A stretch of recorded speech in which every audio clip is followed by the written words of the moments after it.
Going on, everybody? Happy Tuesday and hail. Now let's see who is in the chat tonight so far. Got Mr. Jimmy the Lumberjack. Welcome. Mr. Corey Barton just featured some of his awesome art there in the trailer. How's it going? And yep, yeah. Ever since a couple of the agitators have called me and Shane Davis smug, gotta just run with it. It's just funny. Uh, got Mr. Flady One. How's it going? Andrew Campbell. Welcome. All right. And we will have a special guest, Mr. Aaron C. From the Immortal Rising comic series, will be joining here in a bit as well. So always fun to have a guest every once in a while.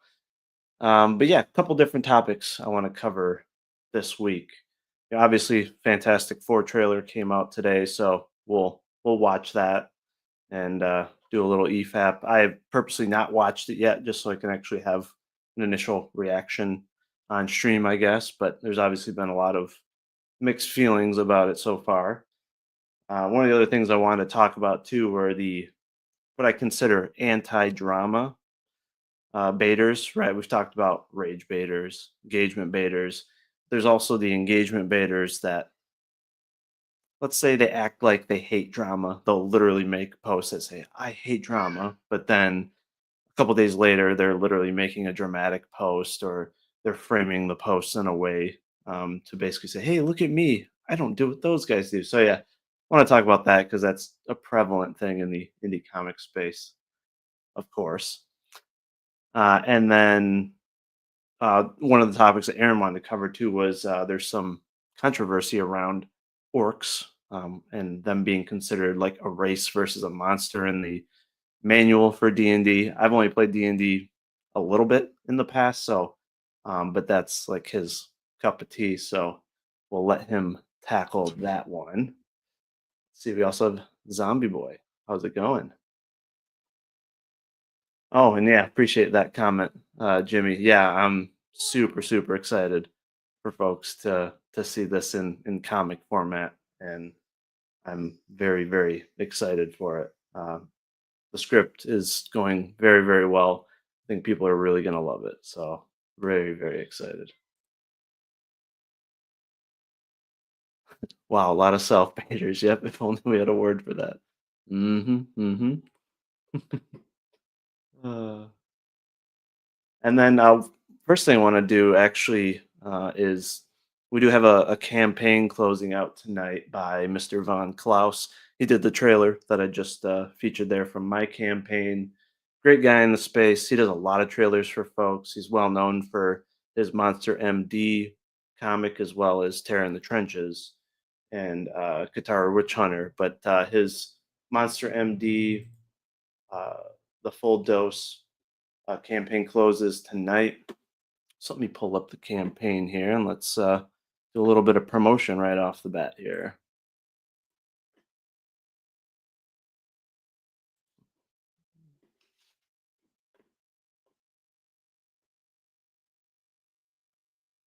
All right. So yeah, Monster MD, the full dose. So I picked this up as the one of the catch up tiers on his previous campaigns. I'm going to be reading this and tearing the trenches very shortly. Very excited. Like Joe Sontag's Reaper Destroyer and Joe Ball's Death. Vaughn's books really stick out to me. Now, Vaughn's, it sticks out more so because of, right, the style of the art, right? It has this like cartoonish vibe to it, but the colors are really vibrant. The character designs are really on point, and he's obviously got like supernatural and like monster-esque vibes going with his books. So very professional looking books and campaigns. He raised over 100,000, I believe, on his first two campaigns. So he's definitely someone that's been around the block and knows what he's doing. And so let's check this out. And so for those that aren't aware of the series, here's a little bit of rundown of it. It says Dr. Wyatt Black wants out of the job of monster doctor, but when a killer from his past shows up to murder his patients, he is pulled back into the deadly practice of monster mending. Good thing his sexy invisible assistant Heidi H. Hyde is on the scene. It's misadventures in a world of monsters and medicine that will leave you in stitches. It's time to give evil a full dose. So this is it says that all of the Monster MD stories and the making of collected for the first time in 4 different formats to choose from, 200 plus pages. The books are hot and ready. It's a little bit of a joke in there. To go, we just need your help to get them printed. So this is a special edition, perfect for both fans and collectors. And yeah, definitely agree with you, Corey. His books do look great in print, very high quality. So yeah, he's got like a full overdose option here, which I'm assuming has all the different perks. He's got a black and white edition, manga size edition, soft cover trade. He's got T-shirts. He's got oversized hardback, which are signed, which that's a really good price there for an oversized hardback, especially for 200 plus pages. So it's a great deal there. But as you can tell, just some fantastic art, just like really in your face intensity with like the action scenes that he depicts in a lot of his advertising. So fantastic looking book. So highly recommend people check this out. It closes out tonight at midnight. So any help we can do to get him some extra funding would be awesome. And again, these are going to ship quick because this is 100% done. So can't beat that. And yeah, we have Eric Weathers, of course, doing the letters. So some familiar faces there. Colors by Steve Cannon. Looks like he's teamed up with Critical Blast. So yeah, he's got just over 10.5K. So see what we can do to help him get to 11. All right, looks like we have Mr. Aaron here in the back room. Let's bring him on. What's going on, man? What's up, dude? Sorry about that. I didn't see that the link had already been sent. So I apologize for not being here. Oh, you're good. I was fashionably late as it was. So what's new with you? A lot, actually. So I've got a bunch of freshly printed comics right here. The full campaign is in my hands. Just want to show. Here's the black and white, the little ash can I did. A little side story, Immortal Rising Tales. Here's the original, shouldn't say old, the original cover. Then we've got the new cover by our mutual friend, Mr. Corey Barton. Looking nice. And then also Jimmy Reyes' cover. Mm-hmm. Looking good. Yeah, Blue Queen Babe. Yeah, and then I've also got the floppies. And these are all covers that Jose Garcia did. So nice. Yeah, I'm just waiting on the shirts actually to come in so that I can get those. I can send it all to Critical Blast, and then he can send it out to everybody. So yeah, Corey likes it. Oh yeah. Oh, a few of the treats. Here we go. That's from the original campaign. So if you backed it on Indiegogo, you'll be getting stickers, and if you backed it in like the first week, you'll also be getting the early bird card. So. Which is the beautiful blue Empress that everybody likes. So there you go. Yeah, I don't think anybody dislikes Corey's female depictions in art. They always get a lot of attention. So yeah. Well, when I noticed in my first campaign, I was like, oh, everybody likes the blue Empress. Let me do a cheesecake cover. And who does women better than Corey? I don't know. So I was like, hey, Corey, will you please do this? And yeah, with the lingerie look and everything, it looks awesome. So I'm very happy. Yep. And so you had a successful campaign on Indiegogo, right? Which I think you raised what, over 4,500 or around 4,500? I think it was 4,500. Yeah. Nice. And then you're on got storefront mode, right? And Fund My Comic. Yes. So and on this one, you can get the 2 graphic novels. I was only offering the floppies through the Indiegogo as well as like all the stickers and stuff. But you can still get the Jimmy Reyes and the Corey Barton cover graphic novels. So nice. And this is so the Corey Barton one is the issue 1, right? And then the Jimmy Reyes is issue 2.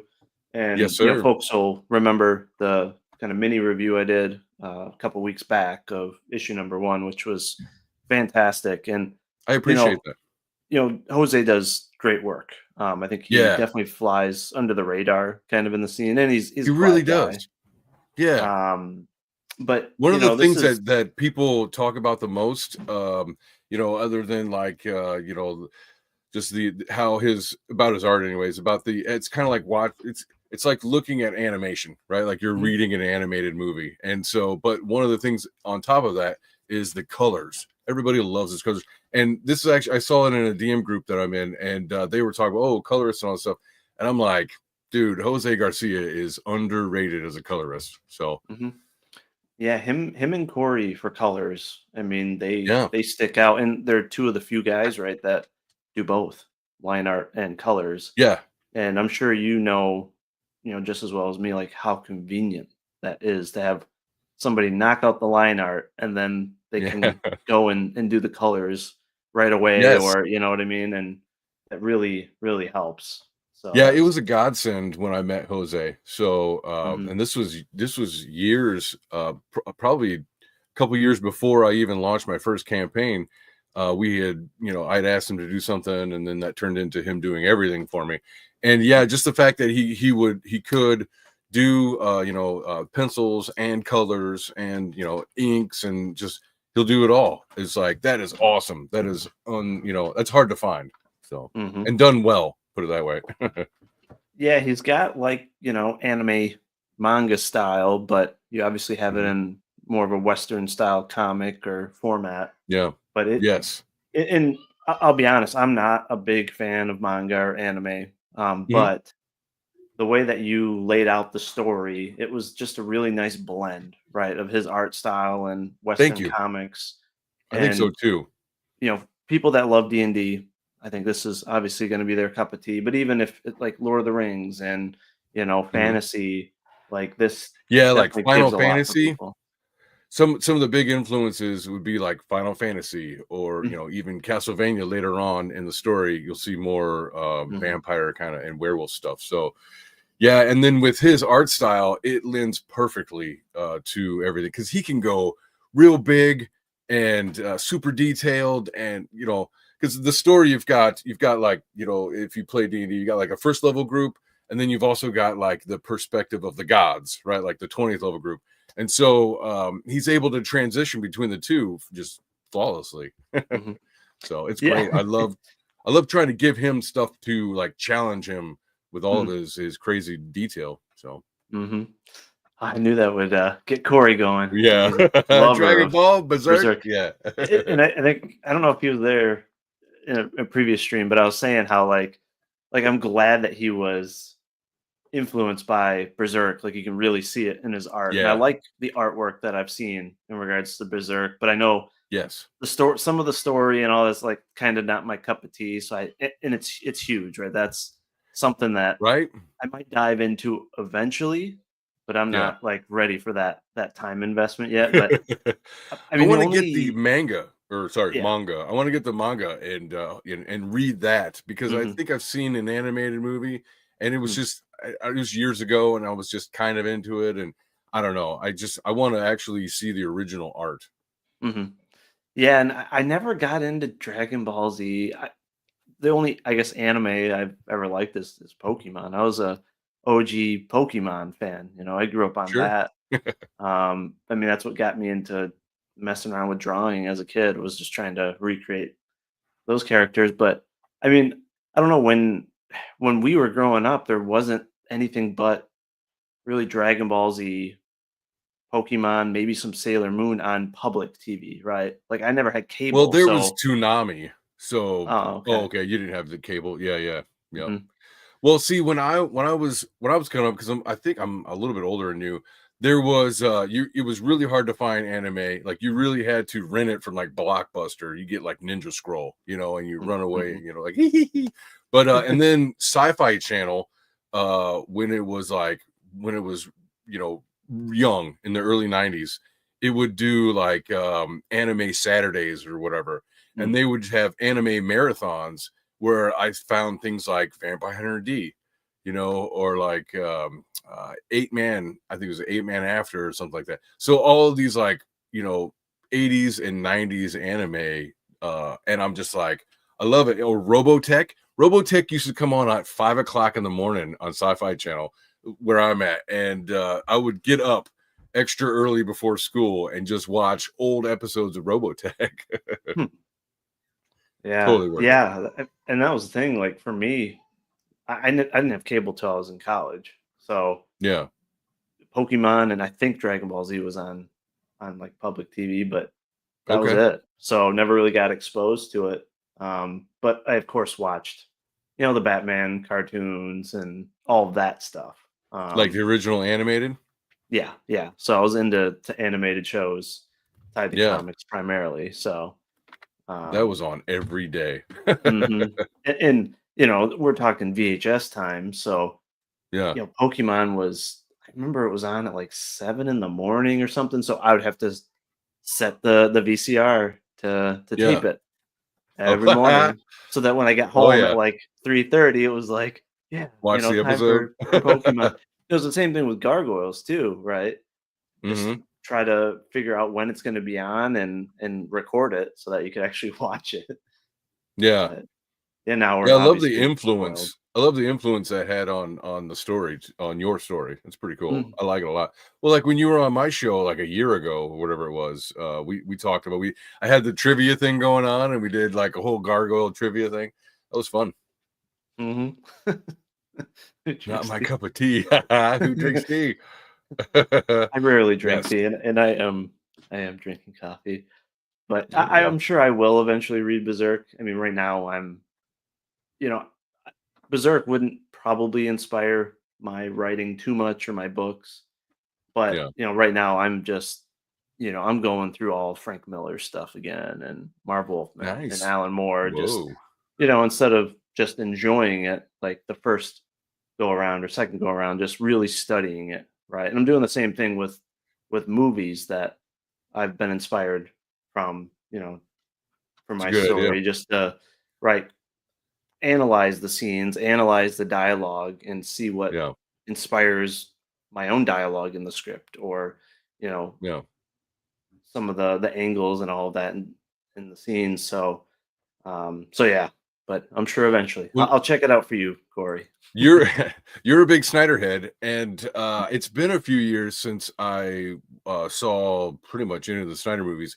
So this like within the last week, I watched Man of Steel with my son. Hmm, He's 9 and he's like 9.5, whatever. And last time I watched it, he doesn't remember it, right? So hmm, I put it on. He was kind of doing something else. He's like on an electronic. He put it down and started watching the movie, which was, I was like, there we go, found something he likes. And then like the movie wasn't over, and he was like, Dad, this is 5 stars. I was like, there we go. That's my son.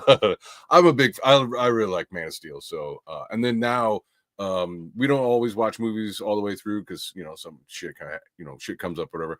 We're hmm, watching Wonder Woman now because I want to do the whole Snyder thing because I hmm. really like the 5 hour cut, the Snyder cut. So Yeah, I we need to build up to that. He needs some backstory. So yeah, yeah. Make sure for BVS though, it's the Ultimate Edition, not the yeah, theatrical. right. It's a I huge, saw that huge in the theater. difference. Is it really? Okay. Oh yeah, yeah. It's wild. They took out 40 minutes of connective material. Holy shit. So a lot of what happened in the theatrical version, people would assume like there's plot holes. Like you didn't know, like the woman from Africa. They didn't show you that she was actually being paid off and influenced by the KG Beast, right? Hmm. The hired hitman from Lex Luthor. They Okay. just like she just kind of disappeared from the movie. And so there's a lot of different like connective scenes that they just pulled. And that's where there's, belief by a lot of us that like they did that on purpose. Yeah. Because they're trying to push him out because it's just like, why would you pull out such like important aspects of the film? So Yeah. it's much more enjoyable. And yeah, definitely watch that version. But yeah, I mean, for a kid, geez, the visuals of Snyder's films alone Yeah. would wow them. I mean, even Yeah. that old of a movie. I mean, it's 10 years old now, but just Which is the crazy, CGI was man. nuts. Yeah. The lockdowns changed time for me. Like, yeah, Mhm. everything is so crazy. It still feels like it's 2021 or something like that. I don't know what happened, Mhm. So let's check out the but trailer yeah, here. So yeah, this is awesome. storefront mode. We've yeah, we mentioned, he raised over 4,500 essentially on Indiegogo Hmm. in just the 60 days, right? So Yes. and last time you raised what, 4,000 ish on My Indiegogo? so my first campaign was I think roughly 5 grand on Mhm. Indiegogo. And then on Fund My Comic, I think I closed it at like Mhm. 2,200 or 2,100, something like that. It was just over 2 grand. So Yeah. not Yeah, bad. your storefront went really well for Well, I that mean, I think we campaign. remember why, but Yep, had a nice which little thank unexpected you, boost. CG. Holy crap, you guys came out and were like, "Oh yeah, we didn't know about this," and really Mhm. backed me, and I appreciate that. So Mhm. Yep, and yeah, like you just showed, right? You've already got books, proofs printed, so it won't be long of a yes, wait, right? In storefront yeah, and mode, you it's can totally literally my order fault. and ship. So, Yes, it's totally my fault that it's taken so long to finally get things out because like I screwed up the talking with the printer and that set me back. And then with the shirts, just the sample, it got lost in the mail for a full mm, week. So and it doesn't sound like a lot, but when like I feels wanted like this out already, and then I'm like, mhm. a week is forever, man. I don't know, so but it's Yep. fine. No, I Everything's in the process. Here shortly, it'll be going to Critical Blast to be sent out to everybody. So yeah, looking that's forward. I had a similar thing when I did my first print run. The printer messed up the the gloss cover, or, on Oh yeah. all the comics.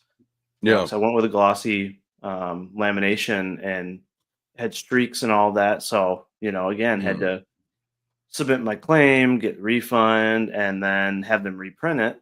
Even the second print, I'm just like, mm-mm, nope. I mean, there's issues with it. Yeah. And so then again, you lose another week. Then I went to soft touch lamination, and within, again, on the third week, I got the third batch, and they were Yeah. perfect, right? But that two Nice. There weeks, we you're go. just like, dang it, Oh I had man. everything ready. I Like, just want to ship. yeah, And exactly. I wanted to get to people already. yep, So yep, yep. And next time, okay. So campaign 3, because I've already got sketches done, and I'm thinking okay, about setting up a sign up page for it, yeah, just to get it going or whatever. But anyways, my next campaign, I think that I'm going to for the fulfillment time, I'm going to give it like 2 or 3 extra months just to mhm. make sure. And if So, you're early, you're but early, right? at the same time, this is my third campaign just for me because I've had things in like these ash cans were actually in other projects. So this was a story that was a story featured in was it I'm trying to remember the name of it now. It was for Arrow Comics, Luke Mm, Stone's yep. company. It was a part of an anthology, and so this is nothing to do with Immortal Rising. It's its own story. It's self-contained. It's like 6 or 7 pages. And Okay. then this ash can, this short story was in Anvil magazine #2. So Yep. Yep. yeah, look at that.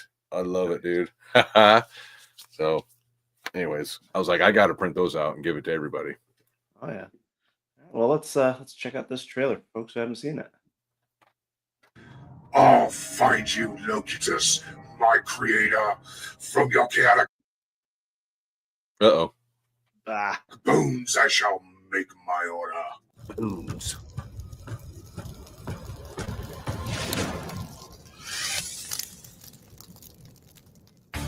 Congratulations, recruits.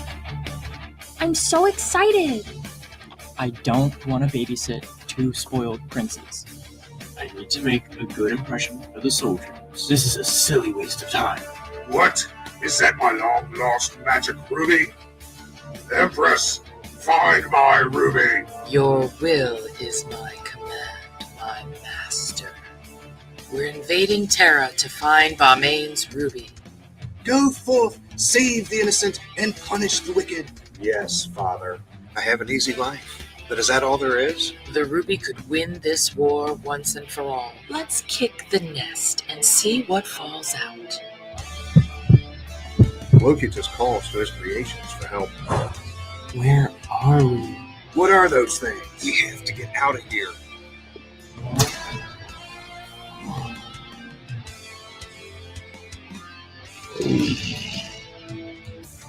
Have the gods gone mad?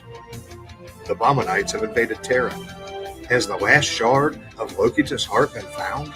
The war cannot continue without the heart. We can't risk losing it if it's there. You've come to the wrong place. Terra is under my protection. Oh shit. Awesome. I love this one because it's like it adds on to the first one, obviously, because when I originally wrote the story, it's a little bit bigger than it should have been as a comic book writer, but I wanted it to have like a feel of a fantasy novel too, and also really feel like a D&D campaign, or adventure or whatever. So the way I structured it was just I did the 3-act structure, and then I went in and I chopped it into 3. So the first book is all set up. Second one is kind of like, just kind of dealing with all the conflict of the first one, and then the third one, of course, is a resolution. And I got the sketches for the third one, and I'm so excited. I don't know, like that's another reason I want this to ship already and to get it in people's hands and start doing conventions and whatnot, because like that third one is going to be such an awesome payoff, man. I'm going to have dragons in it. It's going to be like a lot of battle. It'll be really cool. I think everybody's going to love it. Exciting. Yeah, I can't wait until can't wait to have just the first issue out there. But I mean, to be 3 deep, I mean, that's got to be a lot of fun. And what's your plan? Is it 3 and done, or do you plan on more beyond that? I plan to keep going, and I don't really have a set. I want to say, it's 10 or something, but I don't know. It really depends on one, how many more of these I can do. Excuse me, at 48 pages, because that's expensive. But also, how much I can trim from the major plot.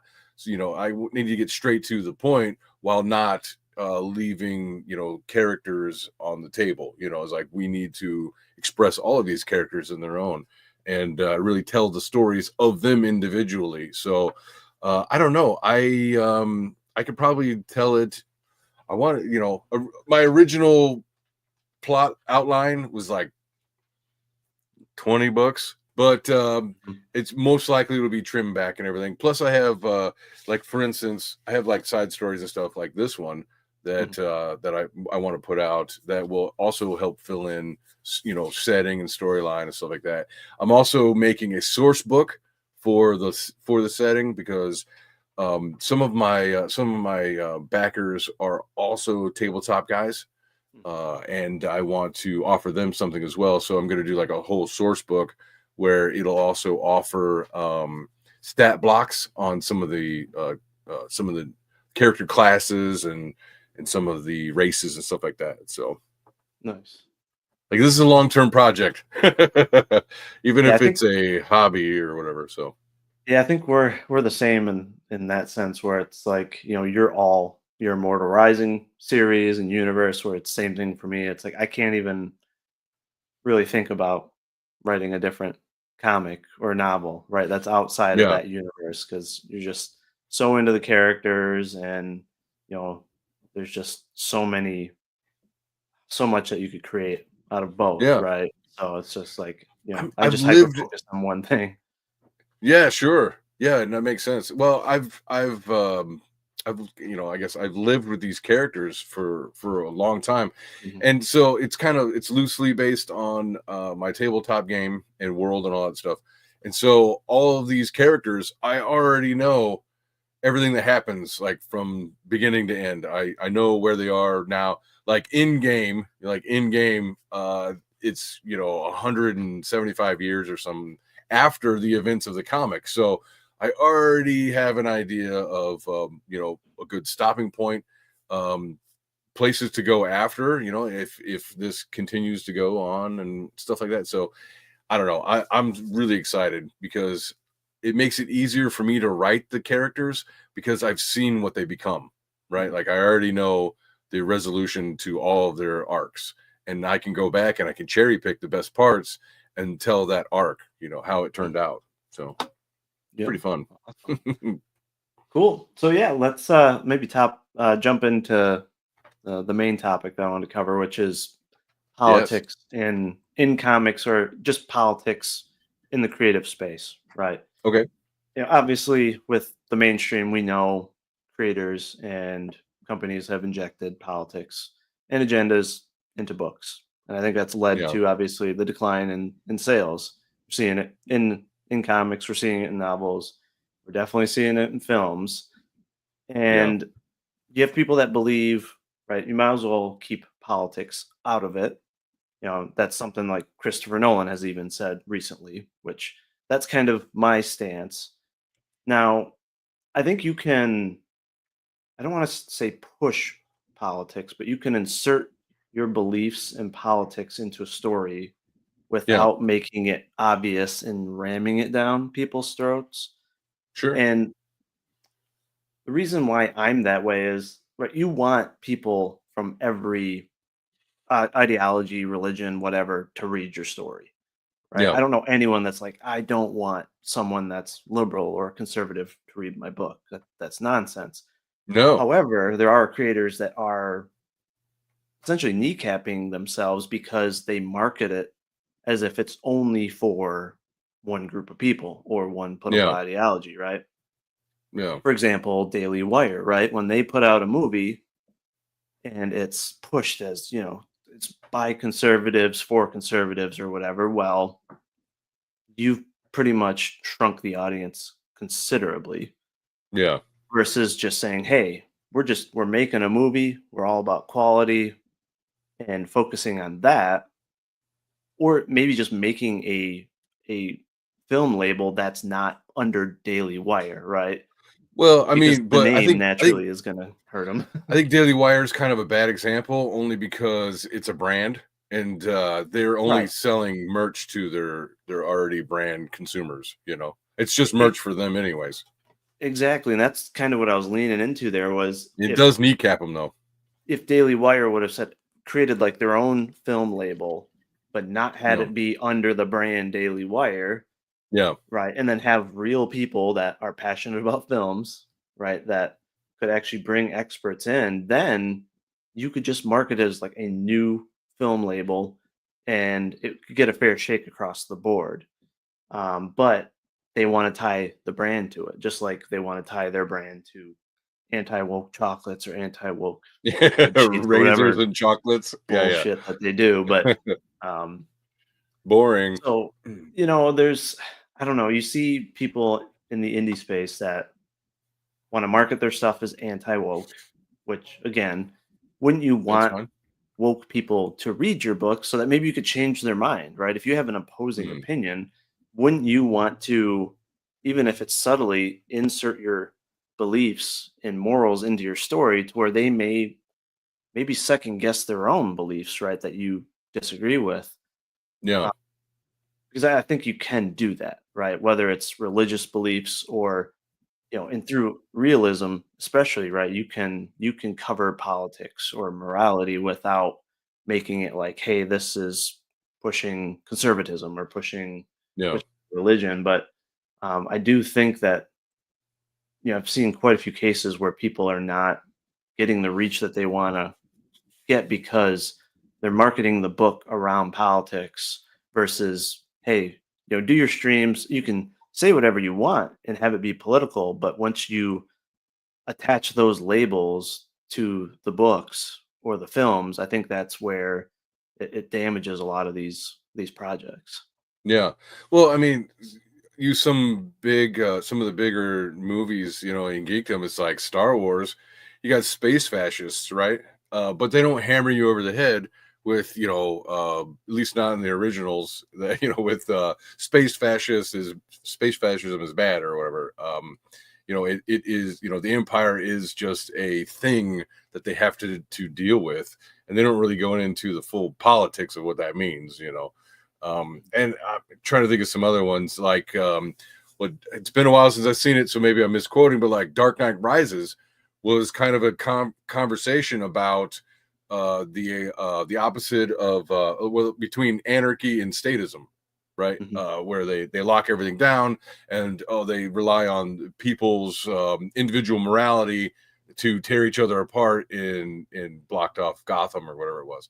So you can have those conversations, but I want the good guy to win in the end, and not for some bullshit reason. So I don't know. It's a fine line to walk, and not everybody can do it. And I think that it's a good idea to have, like, for instance, in my series, it doesn't come out until the third book, but we get to kind of see the bad guy, the invading empire. We get to get inside, literally, into the journal of an officer of that empire, and see what his ideology is, and see what his thinking is. And I lean on real world politics a little bit, just because it's a rock to stand on, something familiar, something that makes sense and fits into fits the empire into the setting well, as what you're like, oh, okay, I understand where it's coming from a little bit better. So I don't see anything wrong with that necessarily. But when it's like blatant, no, we've got to have a trainee superhero or something like that, or disabled disabled sidekick specifically because he's disabled, that kind of stuff is like, it's what's that called, ham-fisted. It's not compelling. Like, give me something interesting to look at, not just something like, oh yeah, by the way, here's a tranny. It's like, I guess, but why? Why are they a tranny? I guess. Yep. Yeah, and I think for me, just a high quality book or story is naturally a palate cleanser for culture, right? To me, it's going to naturally improve culture.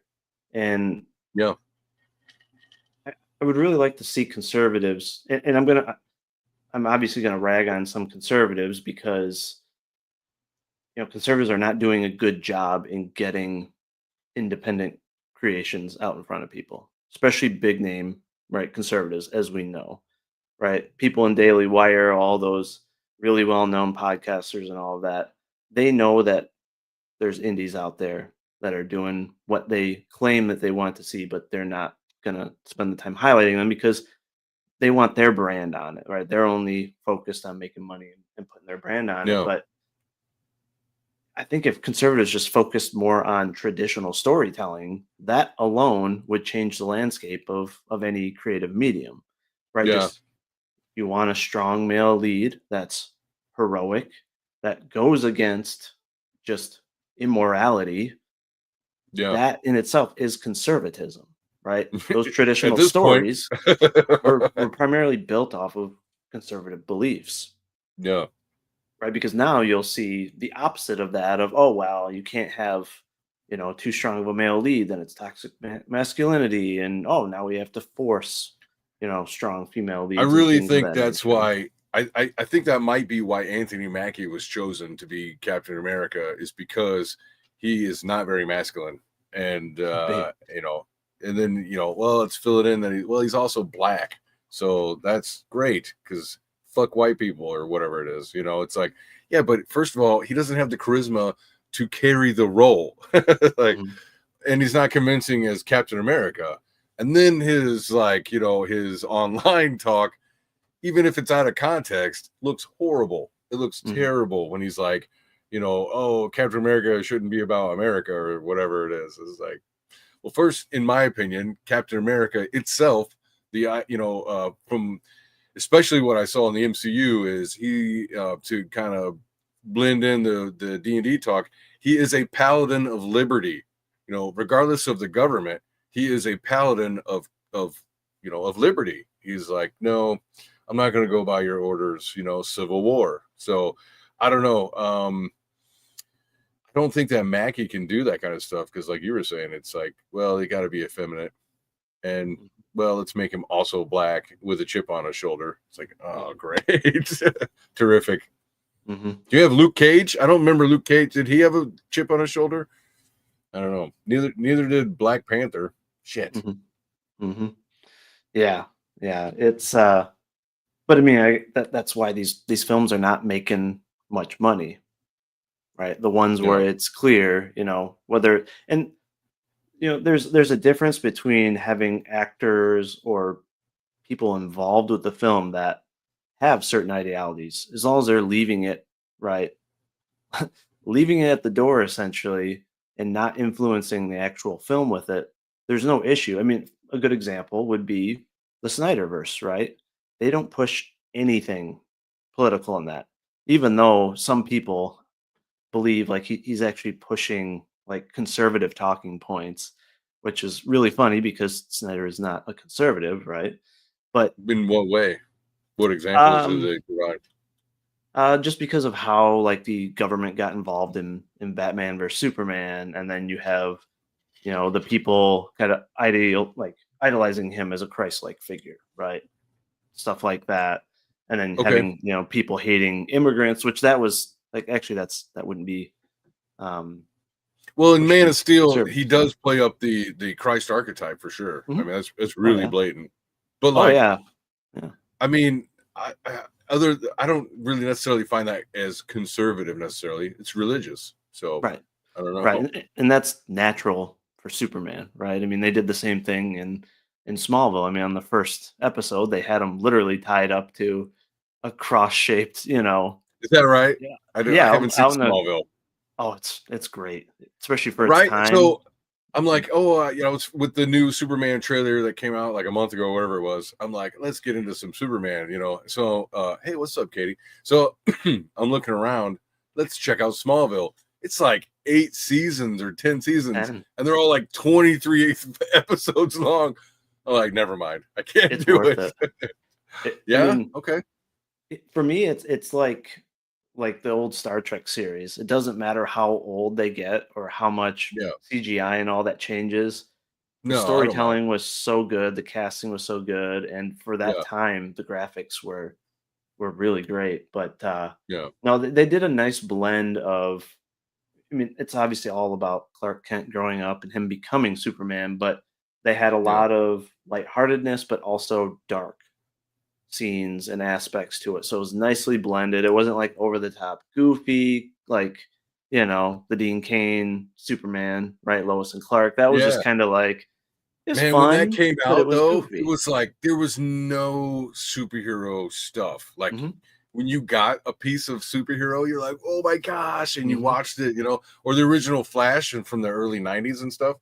Hmm. Yeah, I mean, you tuned in because that's what you got. That's the superheroes stuff that you got. So Yep. I will not poo-poo on Dean Cain's Superman because Hmm. Yep. it was nice. Yep. Oh yeah. But yeah, no, Smallville, they did a really good job. They made it, well fitting too to a lot of the comic lore and a lot of the old Yeah, comic issues. So, and the casting was phenomenal as well. So yeah, I've I'd heard that. highly recommend it. Highly Yeah, recommend it. fair enough. But yeah, first episode they had him tied up on essentially a cross in a cornfield, right? And it's the same, right? Kind of like visualization that they did in Yeah, lean into Man the of old Steel and all Jesus that. Christ pose. Hmm. Sorry. But yeah, I mean, Snyder didn't push anything political or any ideologies, in my opinion. He just brought, just like Dark Knight Rises, brought realism into it. Like, hey, how do you think people would react if there was a Superman? You would have people that would worship him, right? They would view Probably. him as a Christ-like figure, but then you'd also have people that would fear him, and out of fear, they would then hate him, despise him, and so they would show the people that would hate aliens, right, out of fear. Yeah, And they yeah, also did a good job in showing like how would the government react, right? You mm, would have some politicians, as he depicted in BBS, that would take advantage of it. They would do favors for people like Lex Luthor to make money, gain yeah, power, and then you'd also have just kind of gullible and naive politicians that are like, oh, let's just bring the superhero into a courtroom and let's just have a chat. And, we're gonna have him, just talk to everybody. And it's like, but that's how naive some of our politicians act. Sometimes Yeah. a lot of times it's just to put on a show and, to gain popularity and all that. But they did a really good job of just displaying like what would happen if Superman came to Earth. You would have the wealthy and powerful try to take advantage of the situation. You'd have politicians try to take advantage of the situation. Yeah. And It's like when somebody with clout comes around, right? On Twitter. mhm, Yeah, suddenly everybody's all over his balls. It's like, all right, guys, mhm, relax. Just mhm. relax. And that's exactly what Frank Miller did with Dark Knight Rises, right? Or the Dark Knight series is he showed, how would the media perceive Batman? What would they do with the idea of Batman? Well, of course, they'd try to take advantage of him. They would paint him as a villain. They Wait a would, minute. You said Frank Miller, Dark Knight Rises. I was talking about Nolan's, but oh, isn't it Dark Knight Returns, right? Dark Knight Returns. Yep, yep. Yeah, yeah. But his whole series, he just did a really good job just highlighting how the media would act if there were vigilantes or superheroes, how they would Yeah. blatantly lie, how they would be vile creatures for the most part. And he also highlighted how stupid government leaders would be and how they would try to take control of and manipulate superheroes like Superman Yeah. and, you know, just show like how would average everyday people react to such a scenario. And on the flip side of Miller, right, you would have like Alan Moore with Watchmen. And Mhm. yeah, Moore is a liberal for sure, but he didn't I think jam he's a communist. close enough, right? But um, I mean, like I they consider myself, liberal, mhm. but at the same time, I'm not a fucking communist. I'm definitely not a Well, Marxist. So right, right, yeah, yeah. I mean, that's extreme liberalism and Marxism, but he yeah, didn't shove anything down people's throats. He essentially just same thing. How do you think people would react if there were superheroes or vigilantes? How would the right. government try to pull them into wars? And like, hey, how would some of them take advantage of wars and Yeah, get women into manipulation for wars? sure. Right. Yep. And how would some of them end up having basically godlike views of themselves to try to manipulate the whole world, right? Which we saw, but he to me did a really good job just bringing realism into it, but not making it Yeah. hyper political. Yeah, I Um, want the exploration of the ideas. I don't want right. to be told what is right. Mhm, Right. Like I want that to be a part of it, mhm, unless that is what the main character is necessarily about. Like for instance, like trying to think of something well, I don't know, like thinking about Rambo or something like that. Like he's pretty conservative. I would consider even I don't know, like but that's also from the source, right? Like Stallone. mhm, So I know he's I would say that he's a conservative creator. So and mhm, I like all the stuff that he does. So mhm. Yep. except for what is it, The Expendables? I haven't really watched those. So I don't know. I watched the first two, but those they ended up being kind of goofy, and then they made so Yeah, many of them that you're just like, I don't know. But yeah. James um, Hurley says the Boys TV show is how to not, or no, he says the Boys TV show is pretty friggin' cringe with the politics because it's on the nose.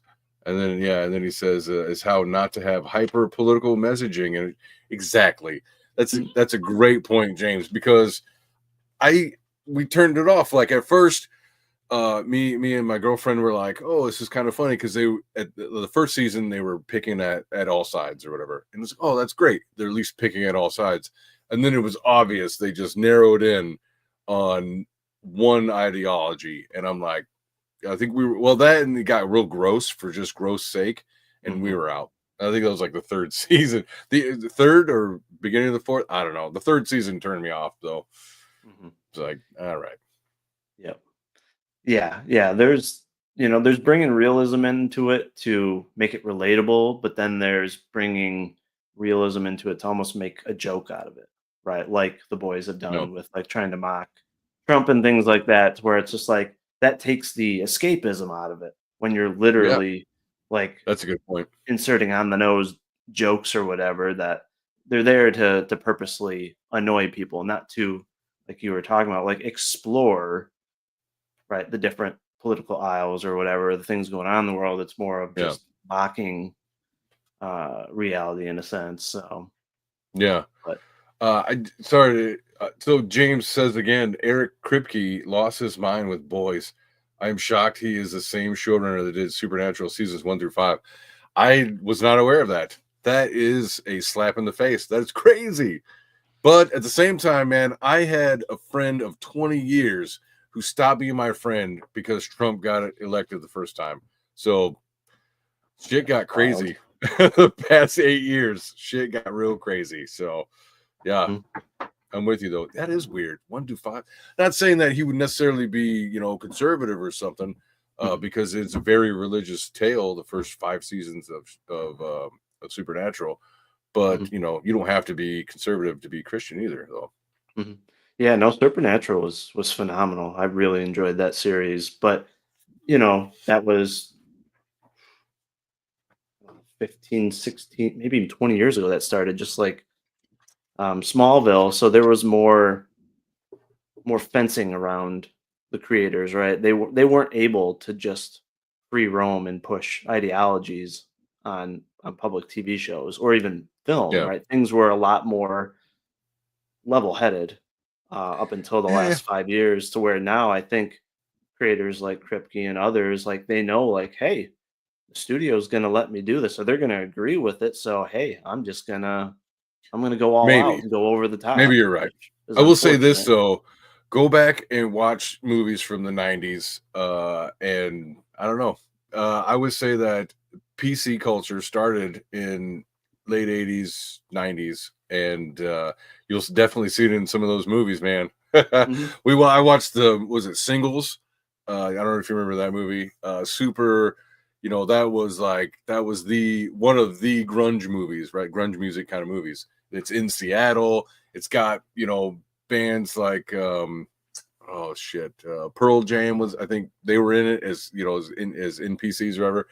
And yeah, I mean, those early political stances were in those movies. Like they pushed PC enough. They pushed PC enough in the 90s that they Mhm. even made a parody movie out of it. It was like PCU with Mhm. shit, I can't remember who was in that one, but where they made fun of PC culture.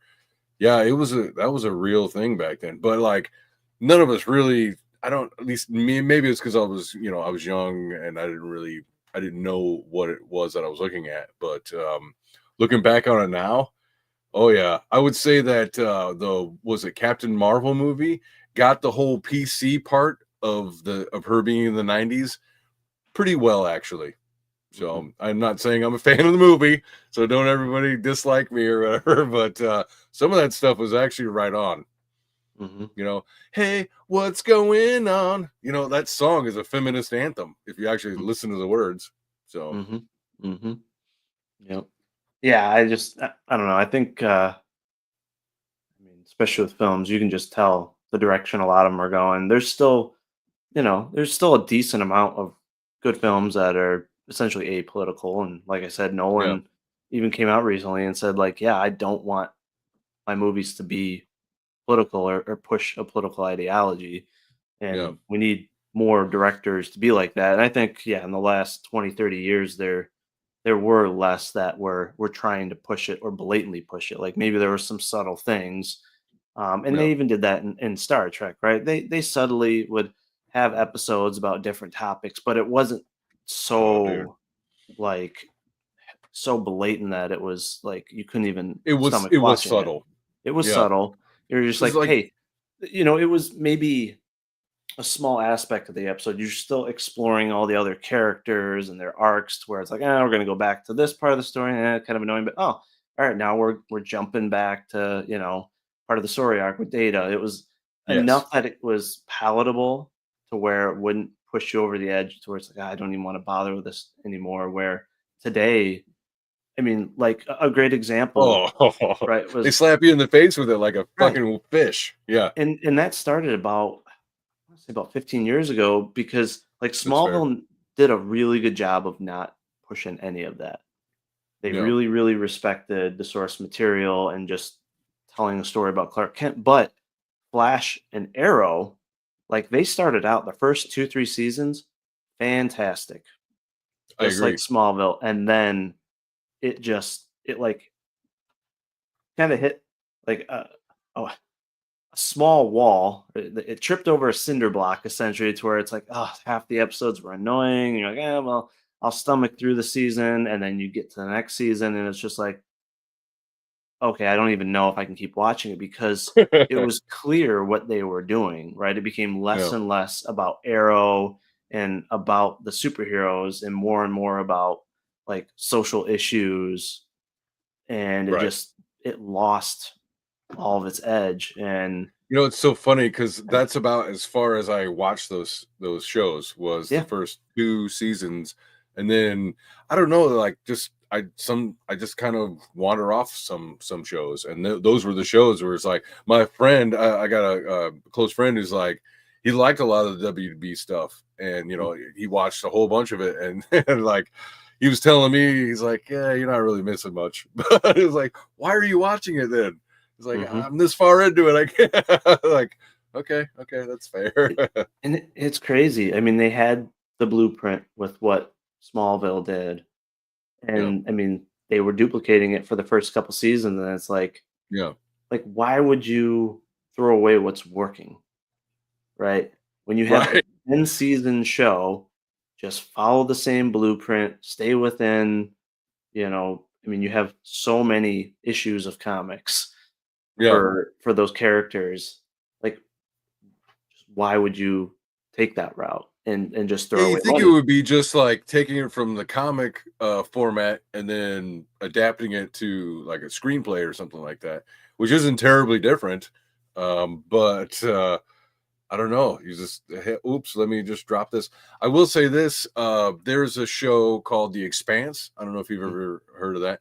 So Mm-hmm. that one, like I remember looking at or I posted a poster of it on X or whatever. And so because somebody's like, "Oh, give me a show that I might be missing out on," and I was like, "Oh, okay, here's a poster for The Expanse," and it was like somebody made in the comments under it is like, "Holy shit, this is everything Marxist in this one." You know, you got the half shaved headed black chick, and you've got all this stuff that looks like it is PC programming, but if you actually get through the show, there's like 5 or 6 seasons. If you actually get through it, there's actually a lot of they deal with a lot of different aspects of politics. First of all, one of their I think it was the third or fourth season.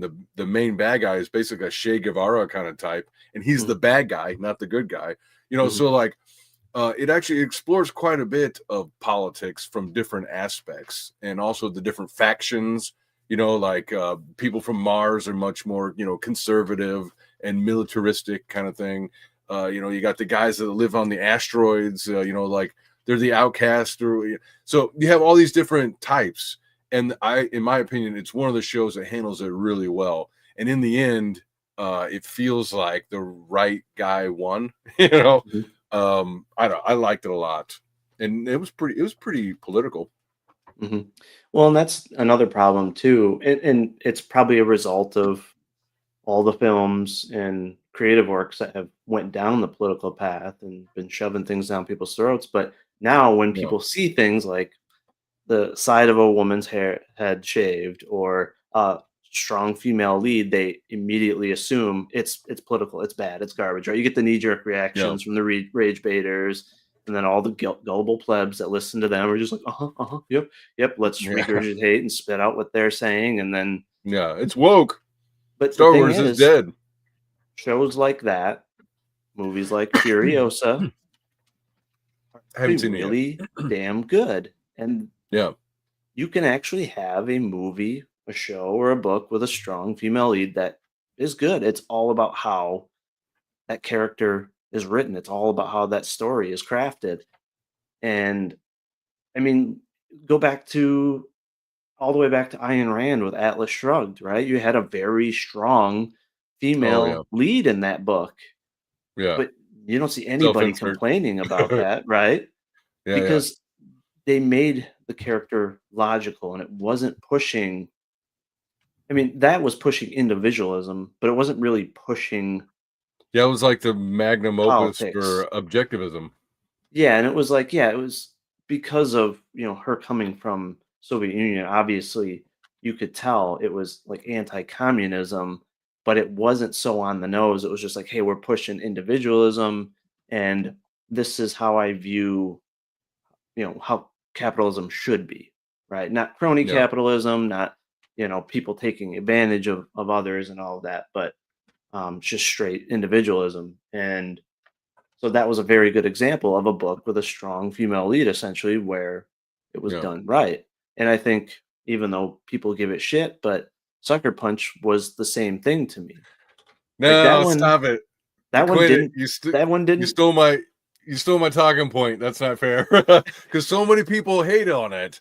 Yeah. And I'm like, I don't know. It's like maybe you don't get it. Like, oh, I get it. It's like, I'm not sure that you do, like Oh, I don't know, even the girl, the woman, it's a girl, the beautiful woman who played the psychologist, mhm, in like an interview, she's like, Zach knows how to write women. And mhm, I'm not gonna, maybe she was saying this because it's her boss, but at the same time, I'm not gonna disagree because I really enjoyed Sucker Punch a lot. And people yeah. are like, "Oh, it's weird," and it just, it's clips of niche genres or whatever. And it's, what are you talking about? You don't see the, maybe the plot's not thick enough for you. I don't know, but it's, I really enjoy Sucker Punch, and I think it's Mhm. underrated. Well, and yeah, that one had what basically four strong, yeah, you had your strong Yeah, female lead, and then you had like four strong, you know, female supporting characters, but yeah, it wasn't pushing feminism or anything. It was dude. And about, Oscar Isaac in that. yeah, Oscar, that in my opinion, that put Oscar Isaac on my map because, mhm, like, just the level of emotion that he can portray, mhm, being between a psychopath and brokenhearted man. If you can ugly cry, which I don't think he ugly cried in that movie, but you could tell a man can ugly cry like that. I don't mhm. know. I like it. Yeah, Yeah, and that's the thing. To me, it wasn't like pushing feminism or anything. It was just about a no, girl who was in a horrible situation, was abused, put into an even more horrible, situation, and mhm, used her imagination to get through that hard time, right? And that's why it's jumping to all these different genres and scenarios because it's yeah, her the escape. mind trying to comprehend what's going on and trying to overcome it by becoming a hero in her mind and then Right. using that to get through reality. Yes. And And I think it's really hard for some people to understand that. right, I don't and know. the character is not like OP or a Mary Sue at all, right? I mean, Right. she ends up sacrificing herself um, Right. to save others, but it's just a really cool twist where they had a lot of escapism to actually highlight the strength of the girl, and then give you the flip side of, hey, this is what actually happened in reality, and it's just them overcoming just abusive pieces of shit, essentially. Yeah. Like Being in an that's a abusive great situation. that's a great story Yeah. for women in general, right? Yeah. Well, So, and I think it's a good narrative of saying how your power comes from inside. And your imagination is one of those things that you can bridge your inner power to the outside world too. mhm, I don't know. And that's a subject that not a lot of movies get into. So mhm, but again, I'm a fan of the movie. mhm. So And I think he did a good job. I mean, he had a writing credit, and I think he essentially was the biggest influence behind the Wonder Woman movie, right? And I think they did a oh, really I good bet. job with Wonder Woman. And you said you Yeah. haven't seen that, right? Or you did? Well, my son, we're like more than halfway through it. I Okay. saw it. I saw it originally in the Yep. theater, but my son was like really young and he doesn't remember it. So Mhm. we were watching it the other night, and yeah, yeah, it's, I don't know. Again, she's it's so funny because I remember when that movie came out, people were like, oh my God, it's conservative Wonder Woman. And like somebody played a clip of when she saw a baby on the street of London or whatever. She's like, oh, a baby, you know. It's like, so a woman who is emotionally grabbed by the sight of a baby, you know, she comes from a world that's all, you know, it's all women. There aren't babies as far as I can tell. And then she sees it and like immediately talks to her primal self was very heartening. You know, is good to see for a change. Yep. I mean, they did a really good job exploring her gaining humanity, right? Getting Her femininity, exposed to just standard humans, how it changed her into a different woman, essentially. I mean, she still had obviously all the strong characteristics and all that, but yeah, she softened up. You know, she started leaning into falling in love and all that, and they did a really good job with that character arc. But again, he yeah. did a good job Never should have respecting. killed him. That was their Mhm, biggest fucking mistake, is killing his ass in the end of the movie. I was mhm. like, what are you doing? Oh, it's just so Yep. much opportunity, but But like whatever. you take, and I don't know if you saw Wonder Woman 84, and I wouldn't if I were you, if you haven't. Like I it's a did. night and day difference between Yeah. Zack Snyder's Wonder Woman, and then I've already forgot the writer, the woman Patty? who Patty, Was it yeah, Patty? Yeah. yeah. But they completely turned her into a joke. They turned the whole movie Yeah. into a joke to It where was different. yeah, And they were, and again, it felt like they were trying to insert politics because, you yeah, know, he wasn't even the main bad guy, was he? The one that like the Trump character. I can't remember. I yeah, saw it in the theater Pascal, and yeah. never watched it again. One Mhm, more reason why I don't like Pascal. But that's another. So yeah, it's just like that's not everybody's perception of Trump, you know, where he's mhm. just like a big, you know, fake gas bag who's desperate, you know, and all of a sudden it's like And why make it so obvious? Like, have it yeah. look like the actual president from that time period, right? Not Yeah. today's president. Make It's him a supposed to black be guy. 1984, right? Oh yeah, So that 84, would have sure. been Reagan. maybe it was still Reagan. So it's like It was it, Reagan. it was just too obvious what they were trying to do. And again, I'll bet you there were Trump voters that purposely didn't watch it because they did that jab. I Probably. still gave it a fair shake, but it was horrendous. It was Um, really bad. and Yeah. and just that character that villain was so underwhelming and just annoying It and was whiny. underwhelming how much Yeah, they spent on him. Like how much yeah. time they spent on him. And they're really like, for the amount of character development that there was, it wasn't worth it. It was like, Well, and there's so many other villains and avenues you could have taken with Wonder Woman, and you decide to yeah, go with that. Like, I get it. You want to bring her main squeeze back into the fray, but there's other ways you could have done that without doing Wonder Woman 84. well, but see, in the 80s, right, there's this mystique of, you know, hyper capitalism and Ronald Reagan and oil tycoons and whatever it is, right? And so Mhm. then they were like, well, I'm going to pour all that into this story right here, and we're gonna fight the patriarchy, and it just fell flat. You know, it wasn't a good story Yep, because you yep. can do all Whereas those things, but it yep, wasn't well done. So yep. Whereas Watchmen, they did a really good job with like, oh, it was like Nixon, and now he's got a third term because the government's changed the constitution, right? And it's like yeah, that I could see happening in yeah, a time of war. You could see powerful politicians take advantage of the situation. I mean, that's what's happened in Ukraine, right? They canceled the election, and he's staying in power. I could totally see the U.S. doing that. So that was a lot more intriguing than right had they like changed the politician or tried to frame it a different way. So, yeah, but yeah. yeah. It's true. So Amazing Gaming Production says if you watch Stargirl, it's a fun view of politics since the villain Jordan McKent was basically a leftist, willing to kill for universal health care and destroy racism. Hmm. Interesting. I don't know, Stargirl. I'll look it up. Yeah. And then timescales. How's it going? Howdy. All right. Let's. Did you watch the trailer for Fantastic Four yet? I did once. I watched it one Okay. time through, and then I haven't since then. So All right, well, let's do a reaction to that. I purposely held Yeah, off. let's do it. Feel free to EFAP it. So Yep.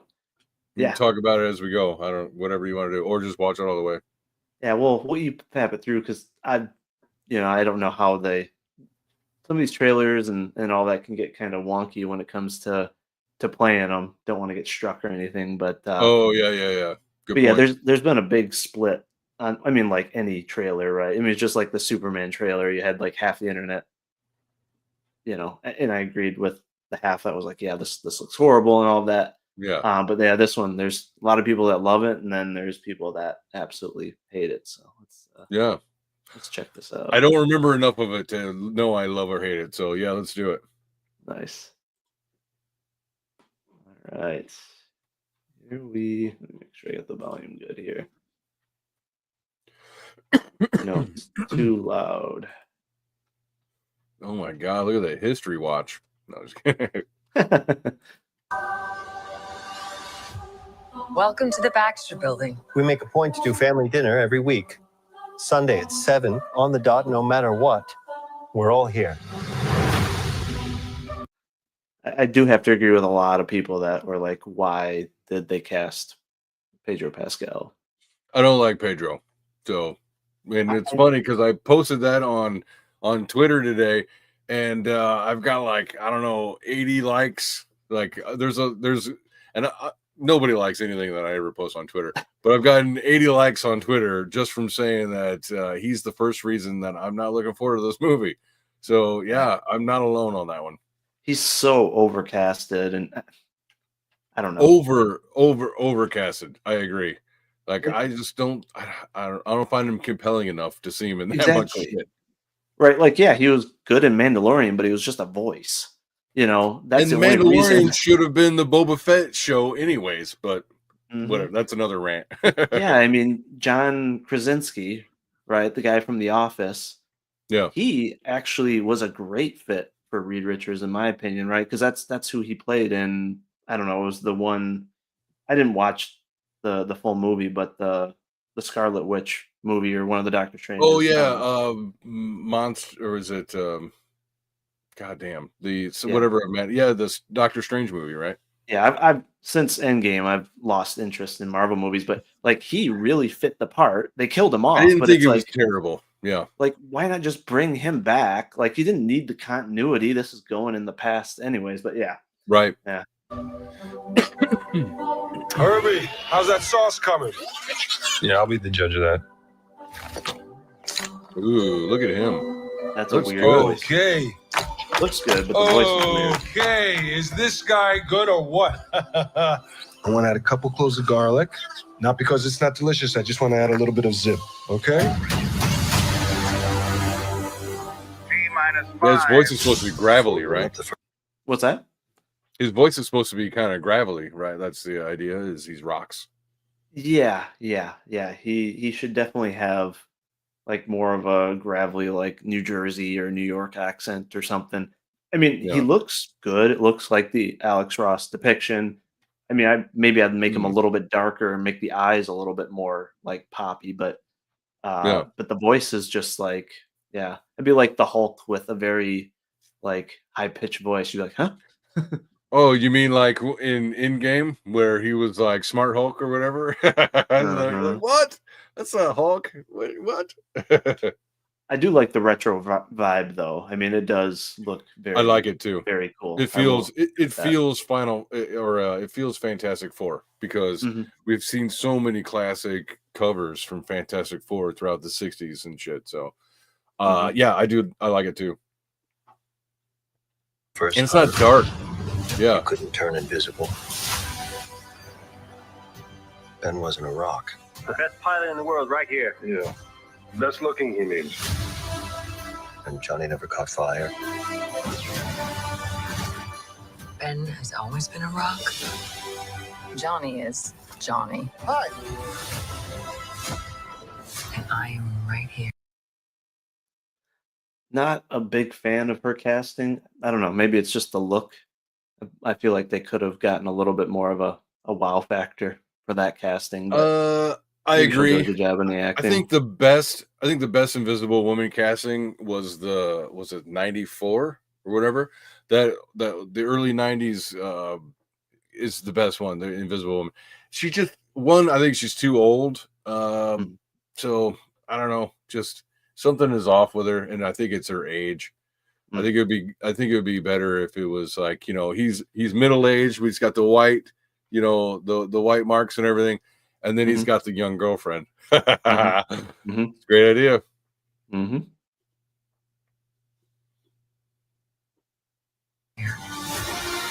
Whatever life throws at us, we'll face it together.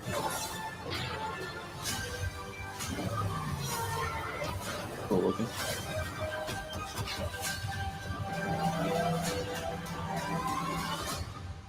As a family. Oh shit.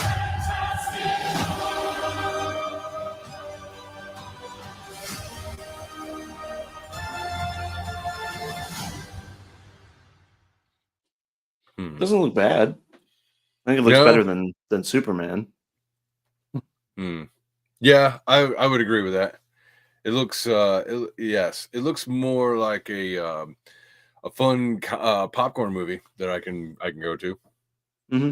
Yeah, and it's good that they went in the past too, so it can be basically a clean slate with the characters and all of that. My thing is how are they going to do that though? Like how are they going to explain, is this going to be, oh, it's a multiverse, so they were on a different planet or a different universe or whatever. So they weren't there for when whatever the Cheetar or wherever they were, the aliens in Thanos and all that, and the snap, and they weren't there for all that because it was on another.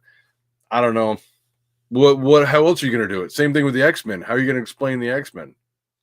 Yeah, and that's where, after Endgame, I'm just kind of like, how are all these movies going to meld together? What's the new Endgame, right? How are Yeah. they gonna? I mean, that's where I just lost interest because it's like they did a really, really good job of building that universe, having that huge build up, and then ending it in a nice fashion.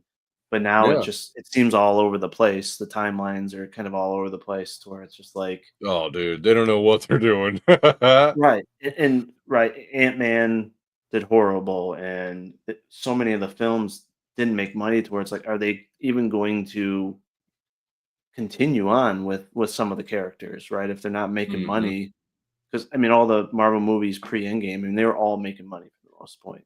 Oh So yeah. it didn't And matter what they came it out was with. an event. You had to go see, the new Thor because there might be true, a teaser for the next part of the chapter, Right. of the full story and all that stuff. So, and I Mhm. don't feel that way at all for any of the, which is fine. You can stop that at in game. I'm okay with that. But then they're Mhm. trying to drag it out. They're trying to kick that horse. It's like get rid of Anthony Mackie. That whole thing, that whole storyline was told. You want to reboot. Basically, they want to reboot the MCU.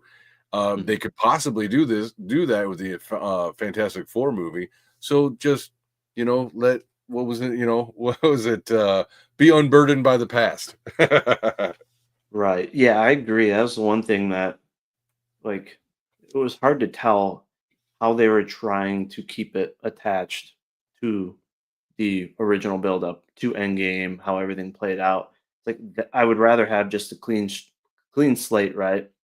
Maybe bring in different characters, different storylines, but it's like they're trying to cling on to the initial universe because of how successful it was, thinking it's going to bring people Mhm. back, but I don't think it's going to. I mean, that's why they brought right Robert Downey Jr. back Oh, into dude. it's just to try to get that nostalgia bait, but I Yeah, don't know so if it's dumb. necessarily going to work. So dumb. Yeah. Like that And turns me off to Doom because well, they had Robert Downey Jr. come back as Doom. I was like, well, I'm kind of out. I got a foot out the door. I don't. and this is why I have no interest in the DCU or whatever, because it's like you're literally starting over. There's no continuity to the Snyderverse, and like that was they finally had a roadmap. We knew how things were going to connect. There was going to be this nice slate of films, just like they did Yeah. with the MCU. Just they were bringing characters together quicker and all that. But now it's like, you just killed it after what, 8 years or whatever, and it's like, got to start from scratch with an, in my opinion, very underwhelming Superman, and you can't even tell how his movies are going to connect, how his TV series are going to connect. It's just Yeah. it's all over the place, and it's like, what's this building up to? It'd be one thing if like with the Snyderverse, you knew Yellow Reverse Flash was going to come into play. You knew that they were going to explore, um, Batman's parents and all that. But now it's like, are they building up to what, Bizarro? Are they building up to what? Well, and I heard that what was it, the Superman show, the TV show had Bizarro, and they like did a good ending to the show using Bizarro and stuff. So I'm not sure that they would do that in the movie stuff. But again, I don't know that you need to have Superman be. Well, I can't say you can't. Obviously, he has to be a flagstone or a cornerstone of the DCU. But I don't know if like following up on the TV show would be a good idea, right? Right. I mean, that was the nice thing with Snyderverse is you knew starting in BVS that they were building up to Darkseid because the Easter eggs, Yeah. the nightmare sequence, it was obvious. Yeah. And there were a lot of hints that they were going to do Reverse Flash as well. And there was also talk about bringing Brainiac in eventually, especially for like a Man of Steel 2. But right now it's just like, oh, okay, Lex. Okay, it's been done before. And then they're just like throwing in Hawkgirl. They're throwing in a Lantern. They're just tossing in, and then they're tossing in a lot of characters that are not well known, that are they're not gonna intrigue potential new audience, but it's also not gonna pull in the traditional comic book reader because it's not like a household name. At least the Snyderverse was building it around the Trinity. And again, you could have the individual films, and then you could bring them back together. Like they could continually have solo films and group films. But how terrible was it with Black Adam, where they had Pierce Brosnan as Dr. Fate, and then they just totally killed him off, dude. They're like, you know what? That's about enough of Pierce Brosnan. It's like, he's the best part of your fucking movie, you moron. What are you doing? That was a great casting. And I mean, like I wasn't a huge fan of the Rock casting, but I think they could have made it work in that universe. Yeah. Same with Shazam. I wasn't a fan of the casting, but they could make it work. But yeah, I was just like, there was no point in doing the Black Adam film. There was no point in releasing it because it wasn't going to connect. It made no sense. There was no point in doing Blue Beetle. The Flash, they basically did it just to try to kill the universe. And yeah, they definitely did that because that film was horrendous. Okay, so in defense of the Flash, I will say that I overall I like the story. Some of it had some rush parts and whatever, but that's okay. But the worst part of that movie, say, oh, I don't like the actor. That's fair. All that's fair. But the worst part to me was the horrendous CGI.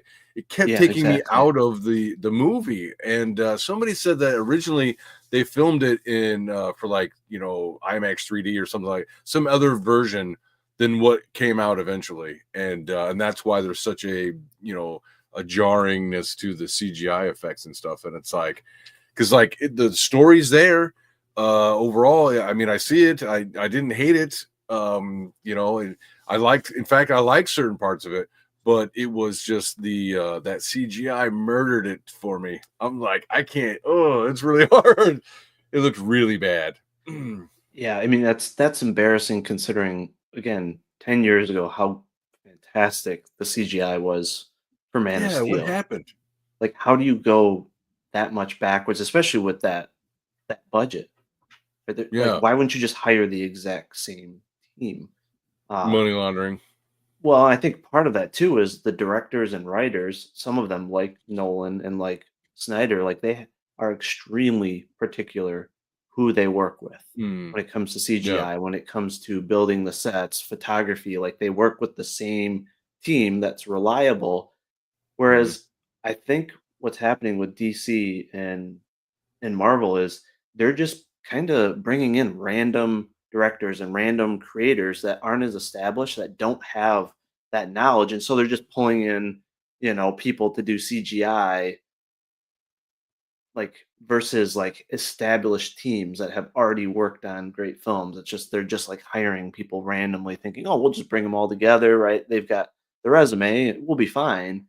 Yeah. Um, where Yeah, half the they were credits will fortunate. be half the credits on modern action movies is like nothing but CGI artists. And I Mhm. agree with Broken Entertainment here. I have heard that as well. That studios are being hard pressed and overworked and rushed. But some of that I've heard because they'll film a movie and it'll be like by council, right? And they'll film like 5 endings and then they'll go back through and they'll cherry pick things and then they'll test it and then they'll redo it. And like some of these studios, not saying that they fully flesh out all these things, but you still have to build up some of the effects so that the test audiences can see what's going on. So like you've got some staff busy doing that, you got some staff busy doing the ones that will never be seen, and it's just like, what are you guys doing? Like, somebody have a straight vision of what's to come, and I'm looking at you, JJ Abrams. Jar Jar Abrams. Mhm. Doomcock. Yeah, it's I don't know, it's a bummer. I mean, we were spoiled for so long with We didn't with know how well we superhero had films. I it. mean, Yeah. have how the Marvel universe that we had, and then bring in the Snyder verse, you know, man. Then today you're just like, there's just nothing to really get excited about.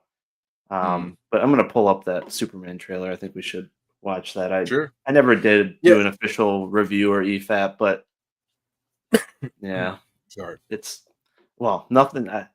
Oh, you saw the recent um one, right? With him flying, where his eyes are cockeyed.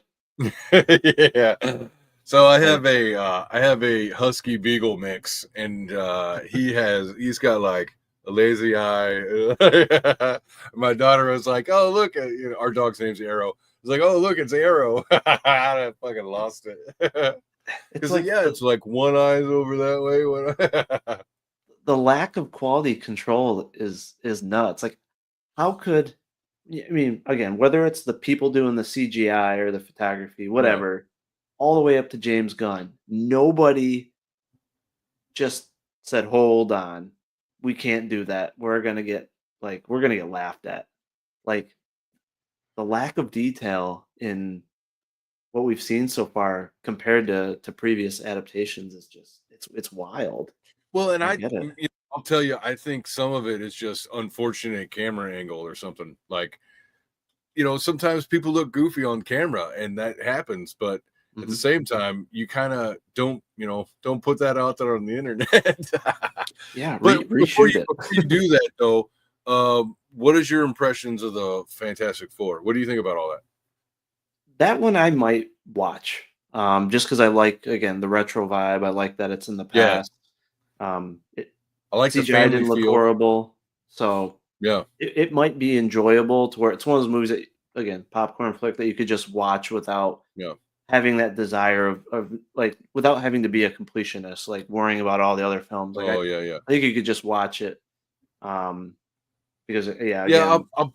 I'll probably go see it. Mhm, I'm not like I've said I'm not a big Pascal fan, but mhm, it looks like it's Fantastic Four. It had better have some kind of family values in there.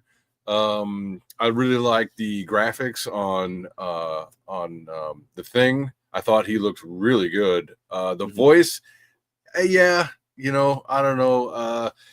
At the same time, the one from the early 2000s, Michael Chiklis kind of was a little over the top Over the with his top. voice. So, Mhm. and it made it seem a little campy, which I liked for that movie. Like I like those older movies. I do like that it was like two, I think it was 2 of them that I saw. I'm not sure I saw the third one or if there was one. But yeah, I don't know. It looks good. I'm not gonna say it doesn't. It looks fun and it looks different as shit. So I want to see something a little different than what we've seen. Because like, what was it? The Eternals was garbage. That was boring. Even other than their magical runes, it looked ugly. It was bland. It wasn't, bright or vivid in any conceivable way. And and then Shang-Chi, my buddy's like, oh, I loved it. It was great.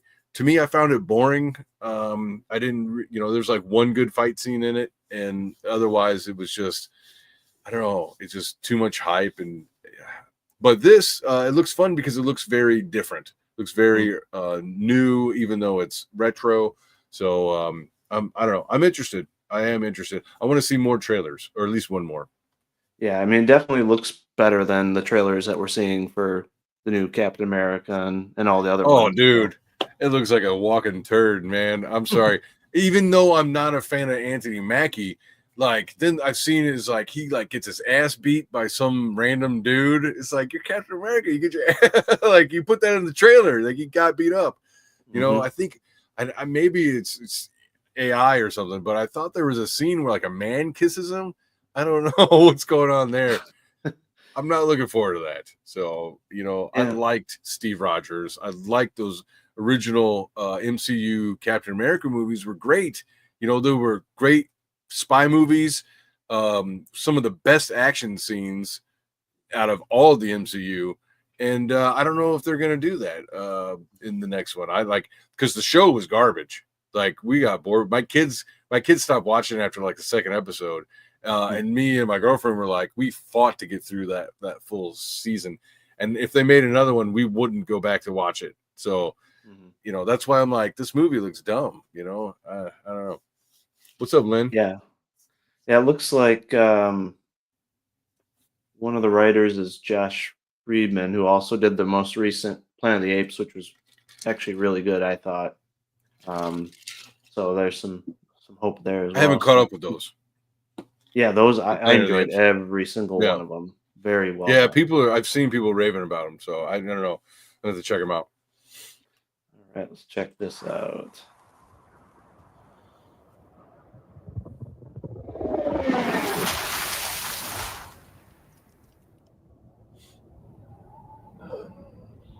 That suit is so bad, in my opinion.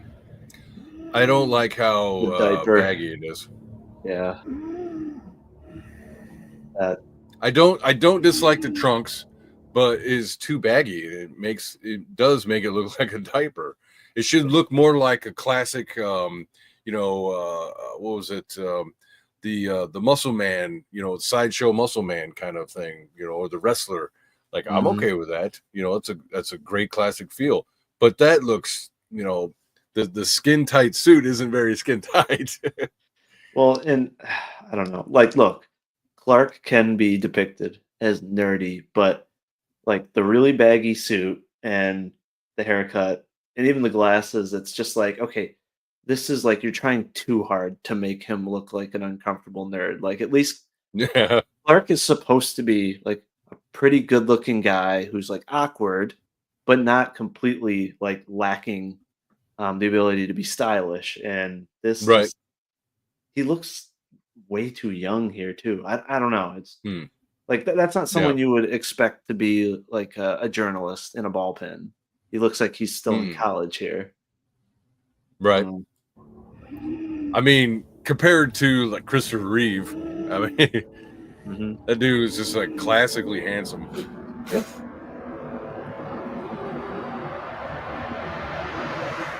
He's like Henry Cavill's little cousin. Yeah. Like that suit. Oh, sorry, I just can't get over it. Baggy suit. Like, come on.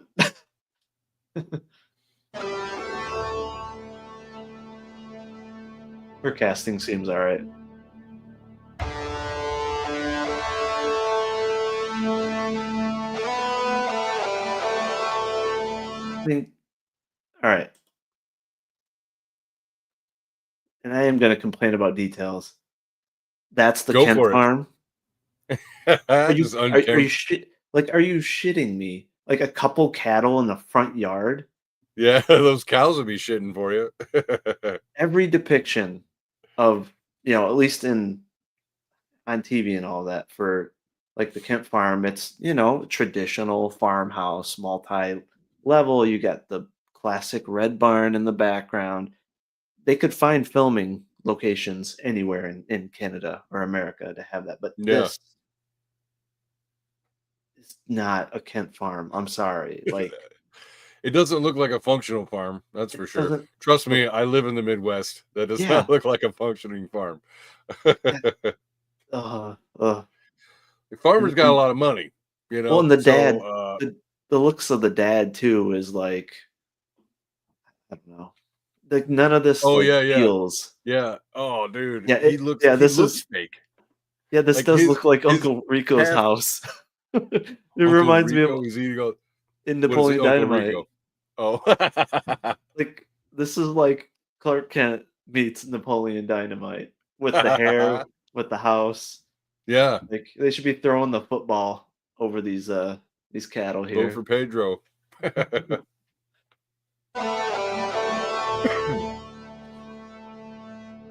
Okay.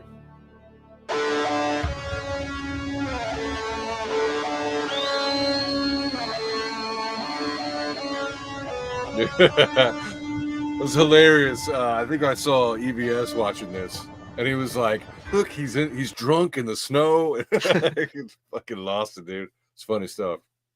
And the dog is a self-insert from Gunn, in my opinion, because his dog looks just like this dog. And Isn't it his again, dog? it might be, but I think it's like, actually. oh Jesus. Like he has his wife and his friends in every film Yeah.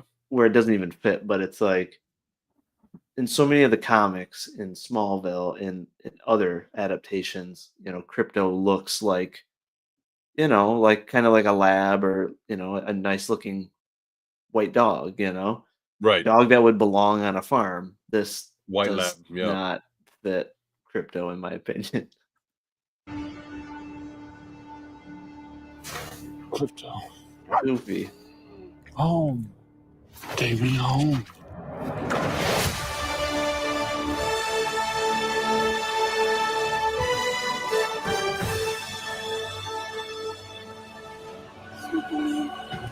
Okay. I like that actor. Yeah, I do like him. Superman.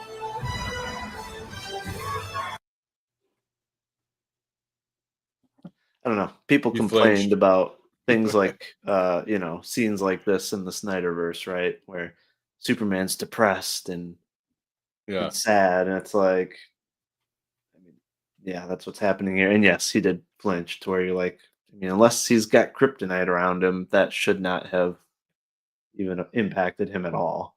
Exactly. Blink. Yeah. Ugh. The Yeah. worst shot of Green Lantern in history. And I will agree with EVS on this. The hair does not fit. Like they could have easily made it more of a true bowl cut and made him look like he was depicted back in the 80s or whatever. But again, why would you Why do choose you- this version of Green Lantern, like in this And then depiction? have Nathan Fillion do it? Like that Because doesn't he's make any friends. sense. But it's because he's good friends with Gunn. Well, I can't remember all the Green Lantern names, but like Fillion looks like one of the other Green Lanterns, and it's not. This is Guy Gardner, right? Yeah, And it's yeah. not this one. This guy's like a Scottish dude or something, isn't he? Mm-hmm. Yeah.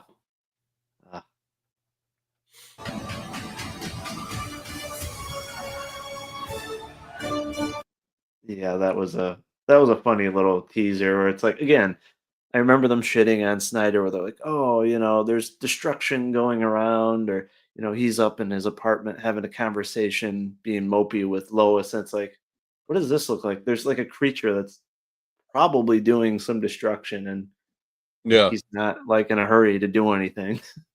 Yeah.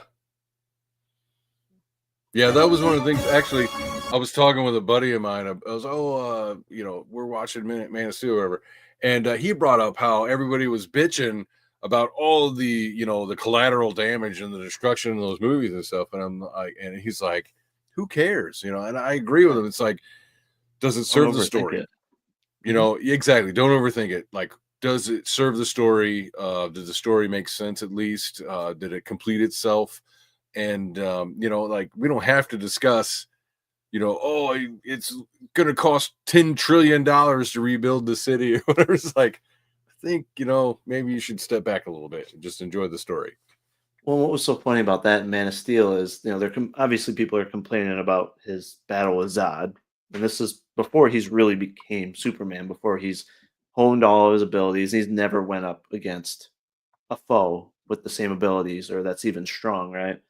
Yeah. And they're like, "Oh yeah, he's just, you know, letting him blast his laser vision everywhere. People are dying, buildings are exploding." And it's like, did you forget what just happened 10 minutes ago when he went into the Indian Ocean and sacrificed himself in order to stop the world's engine, right? Or whatever, one of the terraforming machines. If he wouldn't have stopped that, the planet would have been done. Everyone would have been dead anyways. So you're completely forgetting that, okay, he just saved the planet. He knew that it was going to hurt him. He may not survive this, but now you're going to give him shit because some people have died and there's collateral damage when he's never faced a foe like this. And it's like, would you have rathered him just stuck around to prevent buildings from falling down? Meanwhile, the whole planet ends up being taken over. Like, come on, guys. He's like, look, I work for the insurance companies.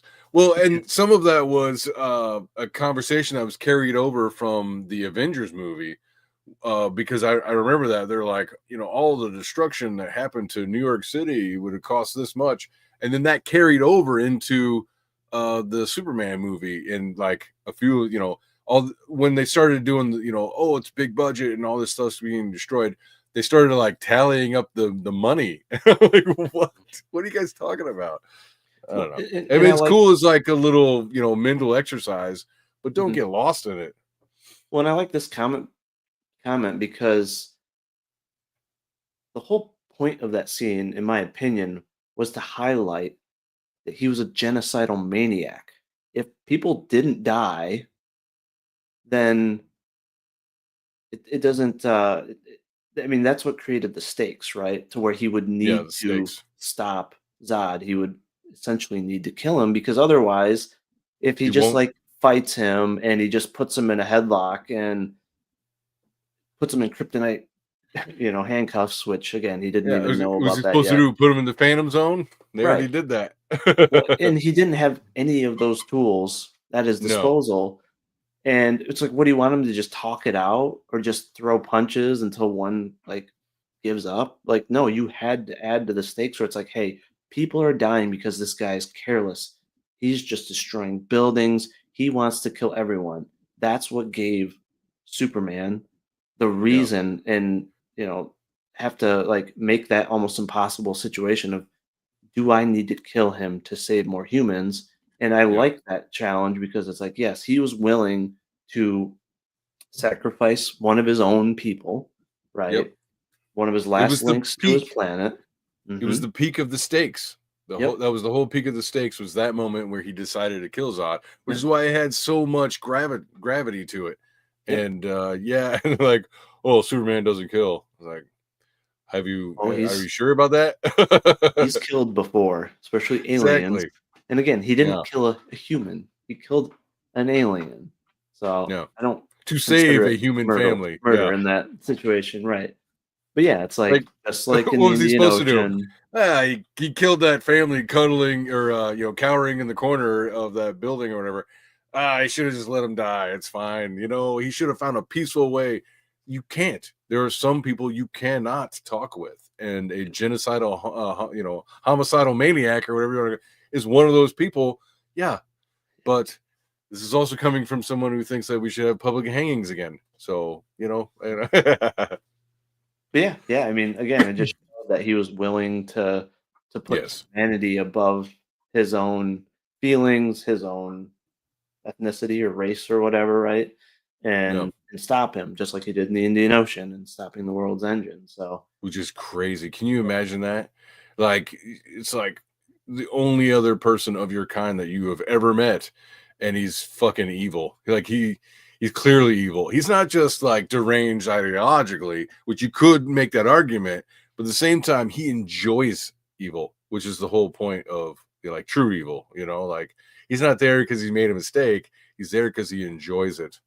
Mhm. So you can't negotiate with that. So we have some carryover here from Katie did stream the other day. So I'm assuming you might want the link, Taserman. Just let me know if you do, and then I can DM you if you want to jump in. Yeah, you guys can have your debate. It'll be great. Yes. All right, let's finish up this trailer.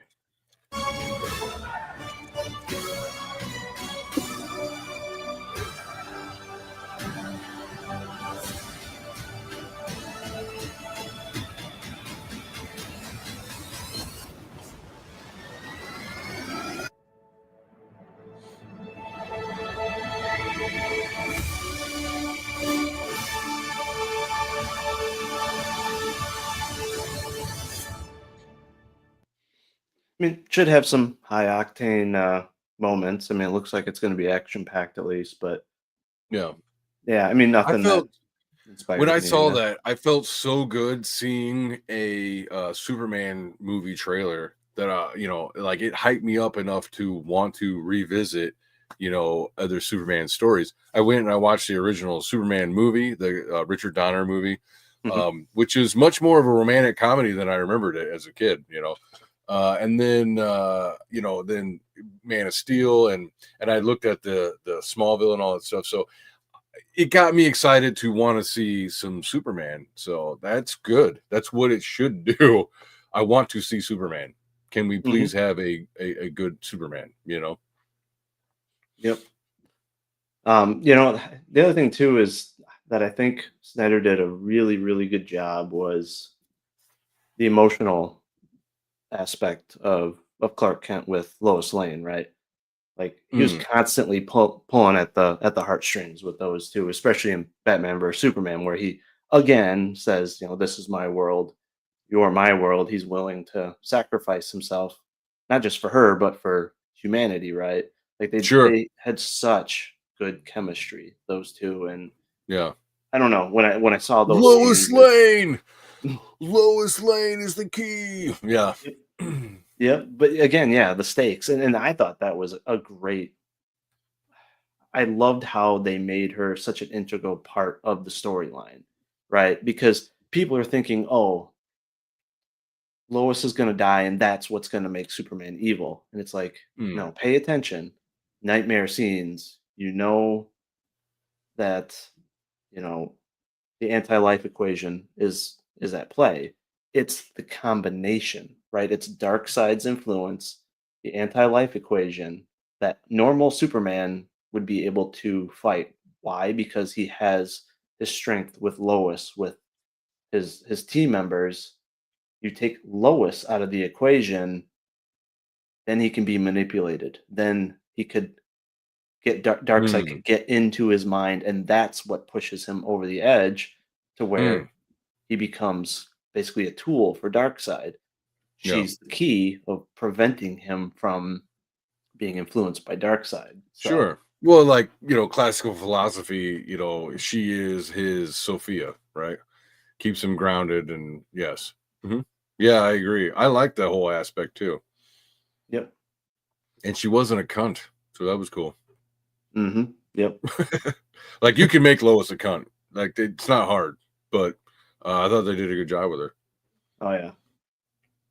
All right. So doesn't look like I can DM you, Taserman, on. Oh, are you blocked? No, I'm not blocked, but it doesn't have like the option to just DM him. Let me follow you and see if that changes it. Those DMs aren't open. Is that it? Doesn't look like I can. My DMs are open. If anybody in the audience would like to follow me, I constantly share indie projects. I have some cool edgy takes, but mostly, it's pretty fun. Talk fantasy, D&D, also comics. So follow me. I also have a YouTube channel. You can find me on YouTube at Immortal Rising Comics. So I'm at like 415 followers now. So, and I don't usually do like the drama stuff or whatever, but at the same time, I got a lot of interviews. I do hangouts. I haven't been streaming regularly, probably this whole winter, because I'm doing like 60-hour weeks and shit like that. So I'm usually exhausted. And as BA, as you know, I work at 4 a.m. So like, but I will get back to streaming regularly eventually, and it's good stuff. So yeah, follow me wherever you can find me. Hell yeah. Yeah, one thing I didn't want to forget to bring up too, some sad news was Tommy Patterson recently passed away. He was in CG and around all the streams for years. He worked on Graveyard Shift with John Malin. Yeah. I think he was even involved in Image, working on storyboards and stuff. But really fantastic artist who passed away recently. So I'm going to drop the link to the GoFundMe chat. But yeah, if anyone can share this, donate if you can. Yeah, definitely would help out his family. I mean, he had kids. Yeah, the man is gone, or the family. Like they definitely going to need some kind of help and direction. So yeah, help out as much as you can. I will say this about it, because I think I've seen him on a stream before, but I'm not familiar enough with him. But at the same time, I thought it was really it's a small world, because people were sharing Jay Dyer. I don't know if you know who Jay Dyer is, but like he was like a longtime friend, and then like he's also friends with Malin, and like I don't know, it's just kind of weird how like separate worlds, kind of they all, people know it's a very small internet. So I was just surprised, but he must have been a good dude because he kept good company. Yeah, no, I mean, he was a guy, from what I could tell too, that he was hanging out with everybody, right? He wasn't real tribal or anything, just really supportive. Did some fantastic art, and I always enjoyed seeing this stuff on Twitter. Always seemed like a positive dude. So but yeah, they've already gotten good amount of funds raised. So yeah, share it if you can. I put the link in the chat there, but yeah, I just wanted to let everyone be aware of that. So definitely sad that's cool to see that happen. So all right, and then let me see. So I'm going to send the link to Taser Man here. Hey, is it okay? Can I take a bathroom break real quick? Oh yeah, you're good, dude. All right, I'll be right back. All right.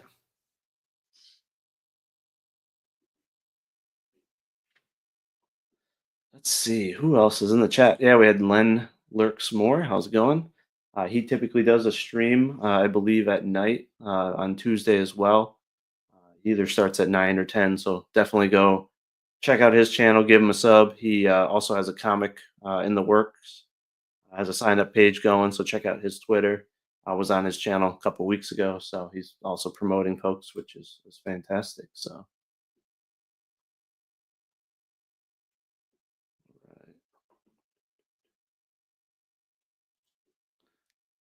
Thank you.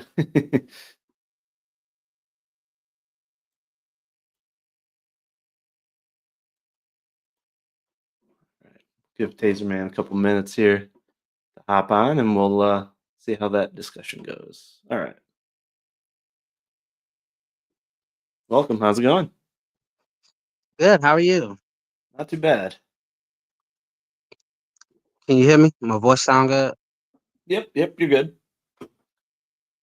All right. So I didn't come here to fight. I didn't come here to debate or argue. Okay. I'm trying to be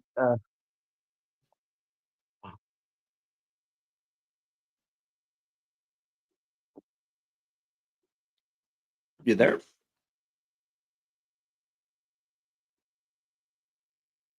Maybe having connection issues.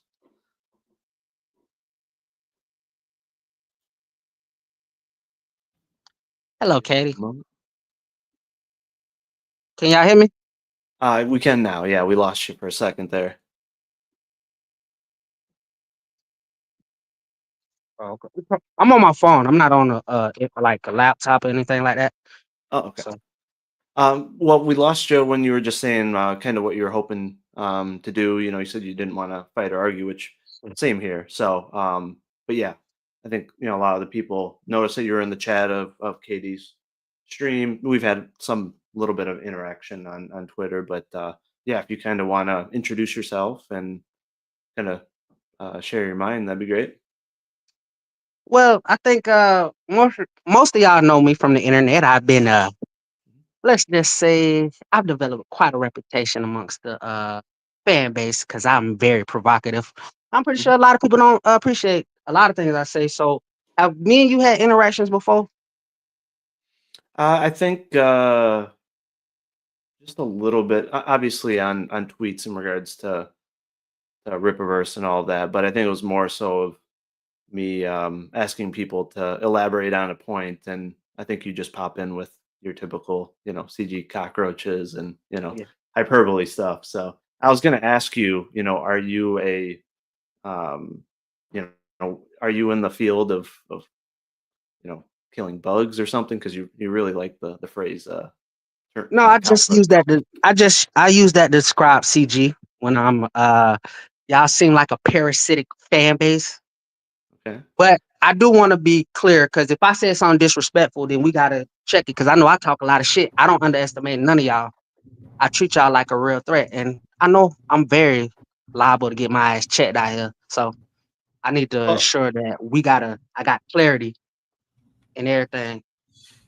well, in fact, calling us cockroaches would actually be kind of a nice thing to say because cockroaches are very resilient, right? They can essentially survive a nuclear blast. So, and CG is Oh, surviving attacks and slander and all that all the time. So in a way, it's flattering. But yeah, I mean, look, yeah, I get that you can be provocative, and some people like to do that. Obviously, it's more comfortable or easy when it's behind a keyboard and all that. But and that's not my cup of tea or my style. But I guess I'd like to have you elaborate. Did you say that you view CG as a threat? why would I view it as a threat? I thought you Yeah. just said that, or did I mishear Oh, you? oh, I don't think I tried to say y'all a threat. Did I? Oh, okay. So I I guess don't think that was mine. do you want to elaborate on why you would say that CG is cockroaches or that we're like parasitic? Maybe kind of Oh, I elaborate don't. on your We interaction. I'm a Rippaverse supporter, and y'all are Comics Gate, so we clearly have differences, and I'm on the other side, and it's just fuck the other side. I already told Ethan it's fuck Comics Gate as a record label staff and as a motherfucking crew, and if you down with CG, then fuck you too. That's no disrespect to y'all ass. It's just casualty of war. Hmm. Well, it's not a real war. I mean, that's bastardizing the word war, right? And what actually happens in war. But you do realize that probably a high percentage of CG creators and even a good amount of the fans don't view it as a war, and they don't even really No, commentate on it. it's not. The creators are just. It's more for the fans. So more so than the actual creators. I don't know y'all to feel like I got an issue with y'all. I do have an issue with Ethan, but I don't have an Yeah, issue with. see, that's kind of the thing, right? Because you're like, oh, fuck all CG. What is Oh, it's still CG? fuck y'all. I mean, if you don't think I'm like I ain't like trying to. I'm trying to be respectful because you here, but if it is, then you just a part of it. Then it's like I said, it's fuck you too. Then shit, fuck me, fuck you. Hey, I'm mad Well, smoke now. Please don't try me like y'all think I'm gonna call police like that. Like for instance, I don't have a problem with Ripperverse fans, but right. Eric July can go fuck himself. So That's fine. Cool. Shit. but I think I'm like over. CG is not just me and BA and like 4 or 5 other people in EVS or whatever. Like it's it's quite a bit of fans and creators as well. So just fuck all, even people that don't care about EVS or Eric July, who still think they're CG, just fuck them too. They're cockroaches, or I don't know. See, okay. Uh, I need to I need to just try to. I don't have a great presence on the internet, so I got to get better at that. No, it's just for the guys in the chat that be on that nonsense. But Well, nothing like that. I think I'm whether trying to. regardless of which side some people might find themselves, and I do think there's a lot of people that don't view it as sides and kind of are indifferent to the whole thing. I mean, there's still CG people that buy Rippaverse books, and there are Why? Yeah. Rippaverse people that buy CG books. I actually have quite a few backers, and I don't want to say I have fans, but friends, followers, or whatever that are Yeah. big Rippaverse fans that I consider friends, and I respect the fact that they don't come at me or get offended by my critiques of the Rippaverse, for example, because I do Yeah. like to just do level-headed critiques and just share my opinion. But I think you'd be pleasantly surprised at the amount of people that don't have a hyperbolic approach towards the Rippaverse, right? And I think there are people on both sides that get really hyperbolic and they have fun in the chat, right? They get a little over the top, make jokes and all of that. Yeah. But It's like it turns into like Democrats versus Republicans. I'm like, guys, what's going on? and I Relax. don't. Oh, we lost him. Well, we'll see if he pops back in. Maybe he had a connection issue there, but Yeah. um, Hope he's all right. I Oh, think that comment to was Taser Man. this one, yeah. If anything, Taser Man, I know you're a troll, but I do appreciate you not hitting below the belt with me. You're the only one who actually challenges my views instead of acting like the really nasty trolls do. That's cool. See, that's so funny. I said this before. It's like, Katie. I think I was on Katie's channel last time I was there, but it was like, here we are. People are excited to see, something new come out from, say, like, Yellow Flash, but then like. Those same people who are Yellow Flash fans are like, fuck all CG, you're all cockroaches. And it's like the juxtaposition is so different. It's so crazy. Well, and I think I mean, this to me just comes down to life basics, but I don't think you should judge any group, right? Whether it's religion, race, ethnicity, comic affiliation, as a whole, right? You shouldn't peanut butter spread a belief across them. And if one's issue is with Rippa, it's not with all of their fans in most cases, and should be vice versa, right? Like, yeah, if you have a problem with EBS, that's your thing, but don't take that out on the entire group. Yeah. So, but I think that being hyperbolic is what was causing a lot of the fray, and especially when there's people that have um, they don't use their real name and they're clearly just trolling, right? They can be as hyperbolic as they want and they lean into it almost too much. And that's what's flaming kind of What you the want my flames like of identity to come world. try to find me or something? No. What I'm saying is, like, we have people like Student of God, for example, right? They really fan the flames of quote unquote war by spreading propaganda and pushing clips out of context and twisting people's words because they like the war, right? It's fun. It's the same thing when it comes to some of the conservative talking heads or even liberal talking heads, right? They're just trying to rage bait, and that's what a lot of these trolls are doing. And it'd be fair to say there's some on both sides, but there are I trolls actually trying to think Student rage of bait. God is a huge EVS fan. So I am going to, I will die on that hill. He is a gigantic EVS. He knows everything that he does. So he has to be. Why would you pour that much emotion and time into somebody if you weren't a fan of theirs? Yeah. And would you classify somebody that did that not a fan? Mm-hmm. Yeah. Depends on how they feel. If they doing that, hey, fan, obsessed, stalker, whatever word you want to describe them. Stalker. That's your words, not mine. I mean, I feel like like he's a Student of scorned God. girlfriend I almost, mean, but- you think that? I don't know. He got to speak for himself. I can't speak for nobody. But if you want to use that and try to clip that, you gonna clip that? No, I don't do that. But now we can't. No, like I'll go tell him right now. Like it ain't I'll enough give for you. I'll Shit. give you credit as well as the two people I've debated in the past, like formal debates or whatever. It was the fact that you'll actually show up on a stream, have a discussion, because people like Student of God will not. They will just hide on Twitter and they will never actually have a man-to-man conversation, Yeah. just respectful and just discuss the topic, right? And it's just the most So I do give you toxic credit for that. things. All they do is just like post the most just toxic. It's like, dude, I'm not just some anonymous personality on the internet. Like, I'm an actual man with with a whole life, and like I'm trying to sell my comic book, my story, and all this stuff. And like these people are just shitting all over everything. It's like, are you guys helping anybody? Are you promoting indie comics that you do like? If you don't like, these over here, are you promoting anything at all? Or is it all just negativity?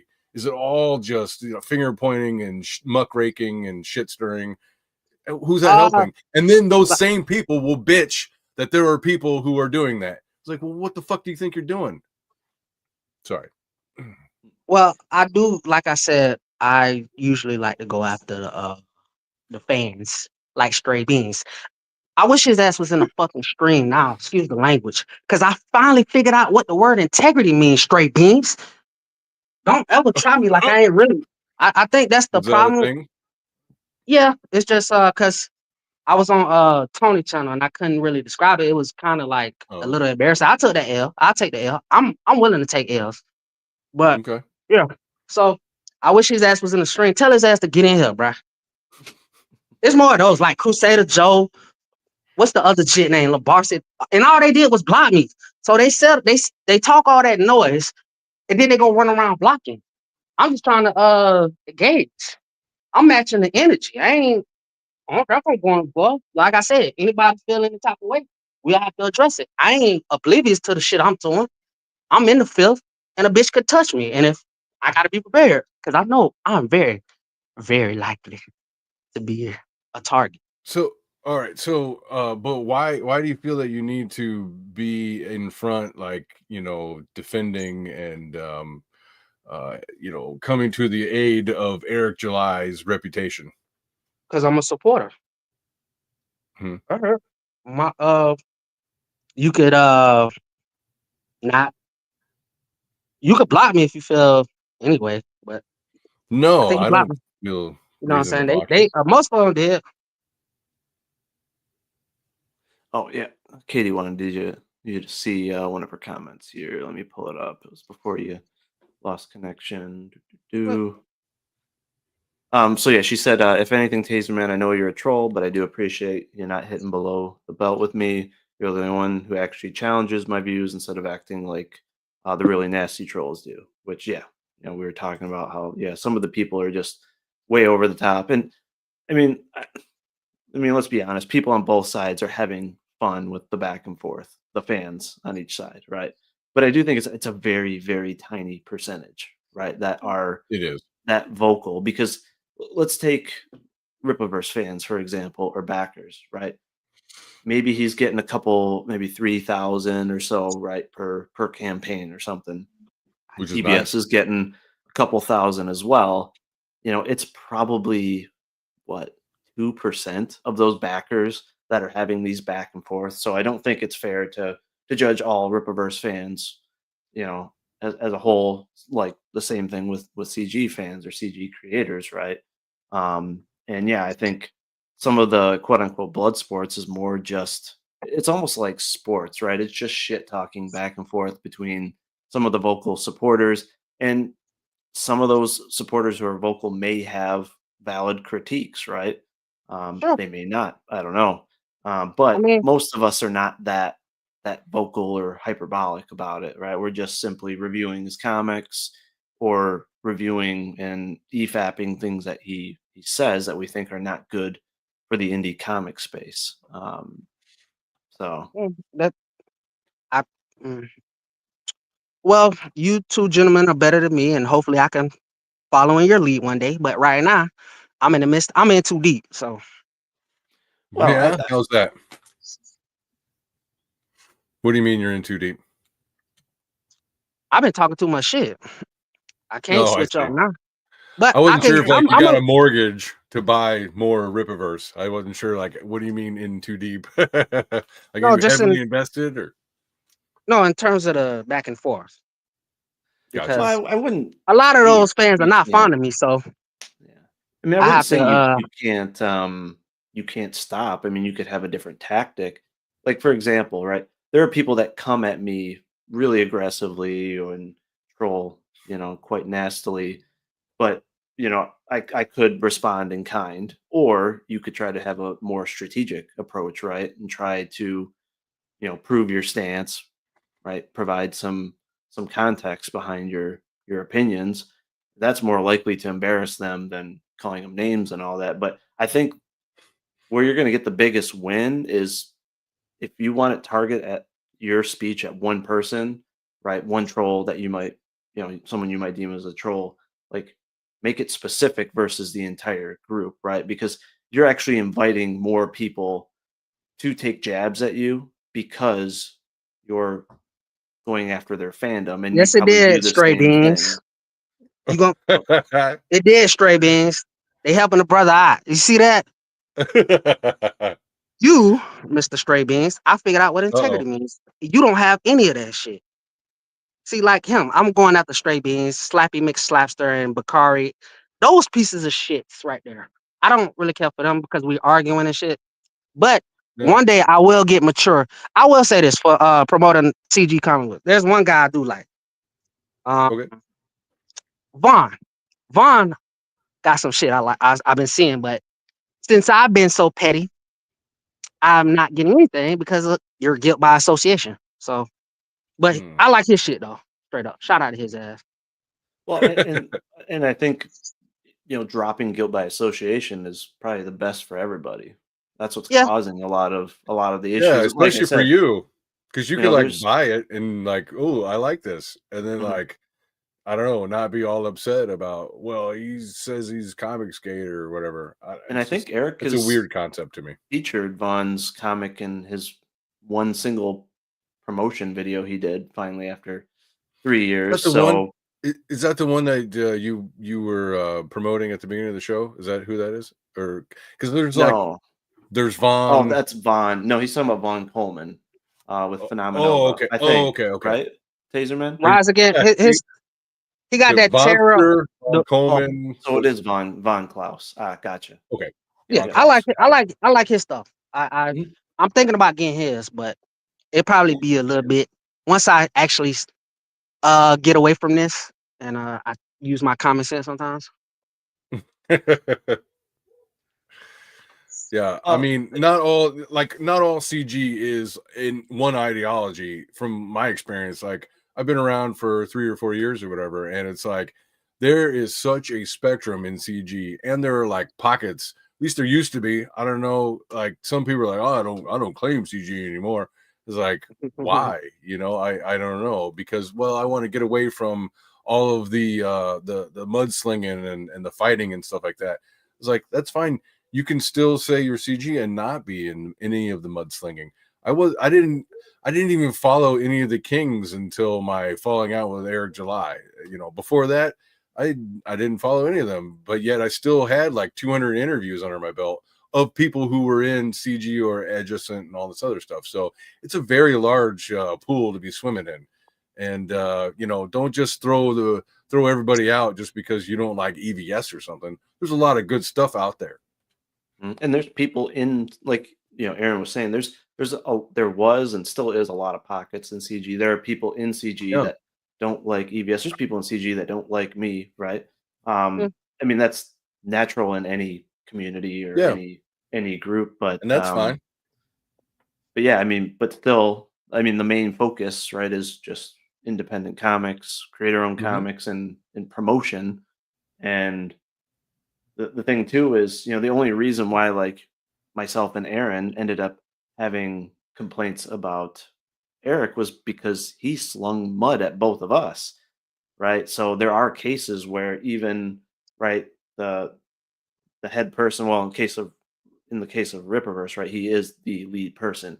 There is no lead person in CG as far as I'm concerned, and I know a lot of people agree with me in CG, but he's actually slung some mud at bystanders that weren't even really critiquing him. I mean, mine initially was just, hey, I think it would be great if you promoted some indie comics, and it turned into this long Yeah. back and forth.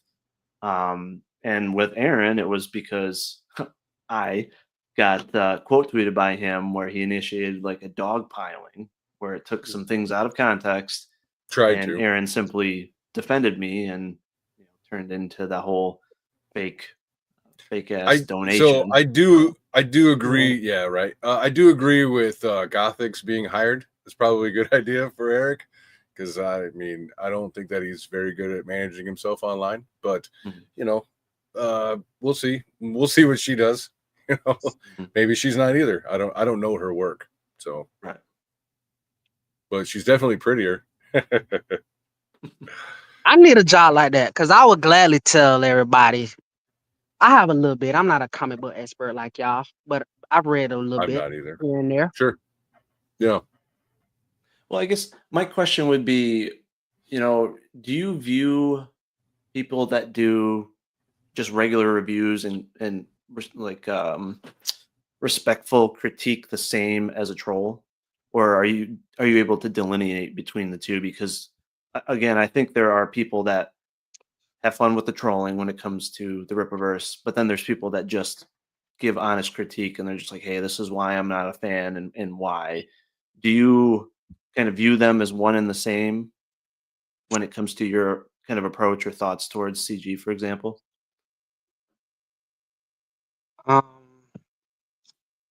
Again, like him, this guy, like this guy, right? You Stray Beans, you Slappy McSlapster, and Bakari. Yeah, Katie, I get that, but and Bakari, those three specifically because those on my mind right now, but it's a lot of other ones. Yeah. But like you're out there fighting on the internet. God damn it. right. And see, that's my kind of where I'm leading to is right when we had interaction via Twitter and a lot of interaction I've seen between you and other CG folks that are more on the tame side of things, right? Just basic critique. You do the same type of response, right? Like CGs, cockroaches, and all that. I get it, right? Hyperbole and all that, but like, do you view them as one and the same and being detrimental to the scene, or are you able to at least like judge those people individually, or is that just like your knee jerk reaction? I guess. Well, I don't know these people to really have a thing. We have a difference about how we view it. That's it. But like I said, if What anybody brought got a you into indie comics? oh, I've been in a scene for a little bit, just looking at something different. Like I said, I've been reading them casually throughout the years. I was more of the visual medias. I love the shows. So my brother got me into it. And what I ain't was it say that, man, before I get mad at your ass, bro. Shit. what was it that attracted you to the Rippaverse? Was it the actual comics, the art, or was it his political leanings and commentary on like You know pop what's culture crazy? themes? Actually, I don't even know how I really I think it was more of the when the first Air July video I saw was I don't remember that, but it was during when it was crying about Disney and stuff like that and FNT and GNG, and it's like in the culture war stuff. I buy into the culture war, and then sometimes I don't buy into it because I think both sides are just an Ouroboros, two sides of the same terrible coin. I agree. I have a different approach about it, but So it was like his videos, right? That first got you kind of yeah. And interested then to purchase one of his once I books. saw Right? it, like once he announced that he was making comments, like okay, that's what's up. That's cool. I like to see that.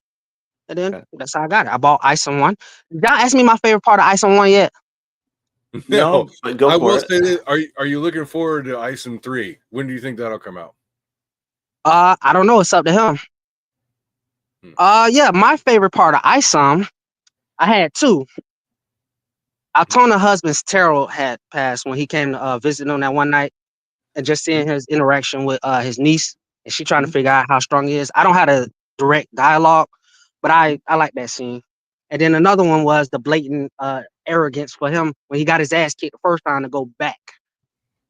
and I thought that was blatantly arrogant, but I liked it though. So like Those the were my two favorite stubbornness and parts. all that. Yeah, Those are that like my two favorite parts of that. yeah, and when I did my review, that the interaction with the niece was my favorite part. That was the one part that I didn't really have anything to critique. So was it? I guess my second question would be: was it how much you liked Isom, for example, that made you want to defend Eric, or was it just his presence online? I guess what kind of led you to wanting to kind of push back at what you would deem trolls on the other side, or you know, um, is it because you really think the quality is there, for example? Yeah. Well, Is it a tribal thing, or is it just like you're a fan of him and so you want to defend him, or kind of how did you get into your position currently? Man, I'm so fucking. I don't even know how I got into it. I just started kind of Was going it at it, and then shit, it just spiral. Well, actually, when I Tony Champ, that's how he got that. That's how Dick Masterson got that thing where I had two of the books, and there was a couple of ashtray stains on my things. So they were trying to say I got dirty bed sheets and stuff like that. So it was a lot of fun though. I find that I'm not as offended as people would think, because they call me all sorts of names. They insult my intelligence, and I find it funny. You know what I'm saying?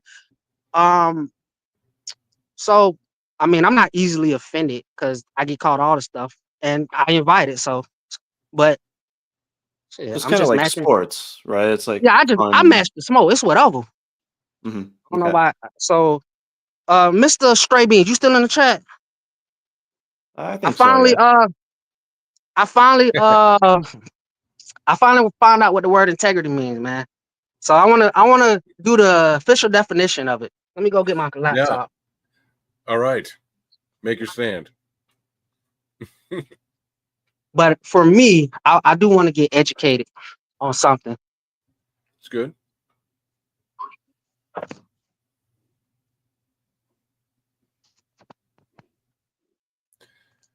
Yes, you should. Wisdom is gold. Knowledge is silver. Ingenious is crypto. Hopefully. Yeah, We'll are see. you a whole coiner? I have diamond hands since 2021, so we'll see Oh, what good for happens you. this year.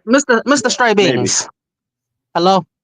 Yep, easy This there. is the Yes. definition what I got on the internet, the dictionary. The quality of being honest and having strong moral principle, moral uprightness. That's the technical definition of it. Okay. And Mr. Stray Beans, you are not that person. Neither is Slappy McSlapster and neither is Bakari. Y'all are all bitches. And you will always be bitches. And excuse the language because I have a lot of growing up to do. But as far as those pieces of shits like Slappy McSlapster, man, it's always Yeah. gonna be smoke for your ass, bro. And Stray Beans. Yeah, they really got to you. Yeah, I just don't like they bitch asses. Well, it sounds like you guys. I gladly DM them my location because if they come over here, boy, it's gonna be real. Or am I just talking Oh, shit on the internet? Don't take me serious. Or not, or do, or not, or do. Wait, you got to no say one. pull up. Yeah, no one should take it to that Oh, extent. pull up? What do y'all think pull up mean? What y'all think pull up mean? You tell me what you think it means. Depends on how you view me. See, if I say pull up, Is it, I'm soon using it in an antagonistic, very direct That's approach. how I viewed Eric using it okay. as well. Okay. But you know what? I won't Slappy McSlapster and the rest of the chat to underestimate me because y'all seem to do that with everybody because y'all think, again, it's not at y'all. Y'all are just in the casualties. It's more people like Stray Beans and what's the other shit name? All of theirs. So, but sometimes creators get casualties and the chosen one too, the false prophet. So I'm curious, in regards to right, you had mentioned right, you're not a fan of EVS, which is why you're not a fan of CG primarily, right? What what was it that I ain't made trying to you be scared, Mister initially. Slappy McSlapster. Please come out and prove to me you could beat my ass or something. Shit, what you mean? Yeah. So Say my was it name. like did you have an issue with EVS prior to him, let's say, No, coming out about Eric, or was it his You say honesty coming about out? Eric? no, Yeah. I just don't. I know, man. Y'all could. I don't know. Again, we just see things way different. So I guess that's the differences. We see things way different. Y'all see Yeah. stuff like that and just I see bitch moves from that, but From EVS, or are you talking about the people that go back and forth with you with the, I guess no, we'll just call I it was talking mutual about EVS. trolling. I was talking about Okay. EVS. But Mhm. What would you say was uh that he did though that spurred that opinion? man, all right. Like, was it his response to the night letter, or like, I guess, what was your thoughts on the day letter, as some Yeah, people I call thought it? that was one of the biggest bitch moves. I thought that was a The bitch love move by letter. EVS. But again, But what we about have a the differences. night letter itself, though? Like, That's a you bitch thought it move, man. was Yeah, man, y'all again. Did you We just think have a that there was differences, a implied man. threat in Man, that no, letter? I don't, man.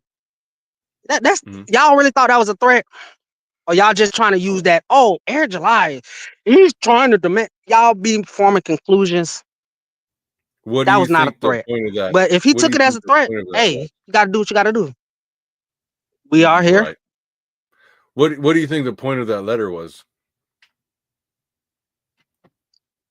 I gave a technical definition. Bakari, did you listen? What?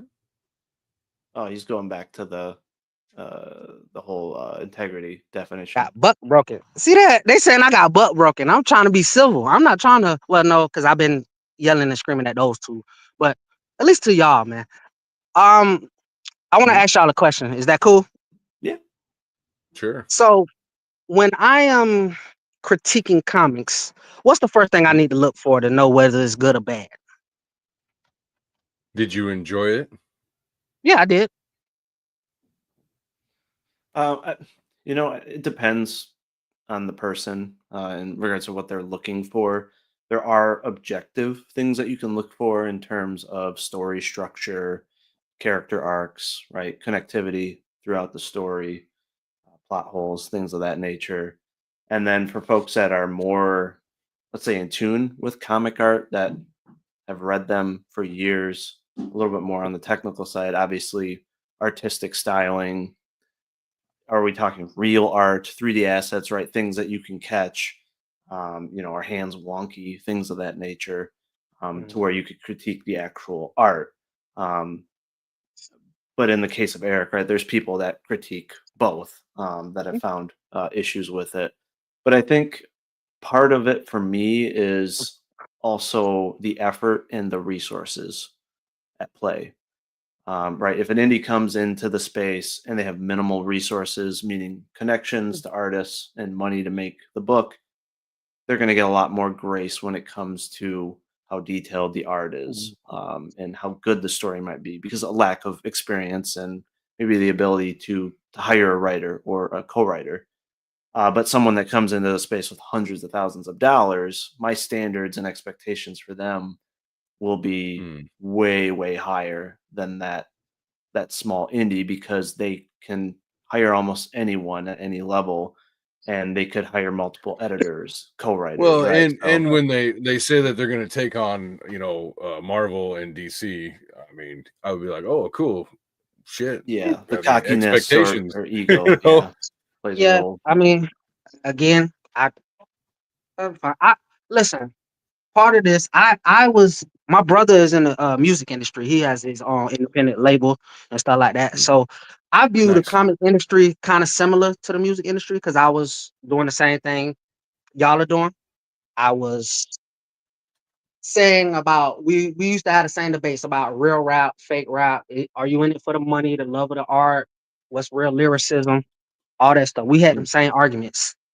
Hmm. I got to a point where I was like, you know what?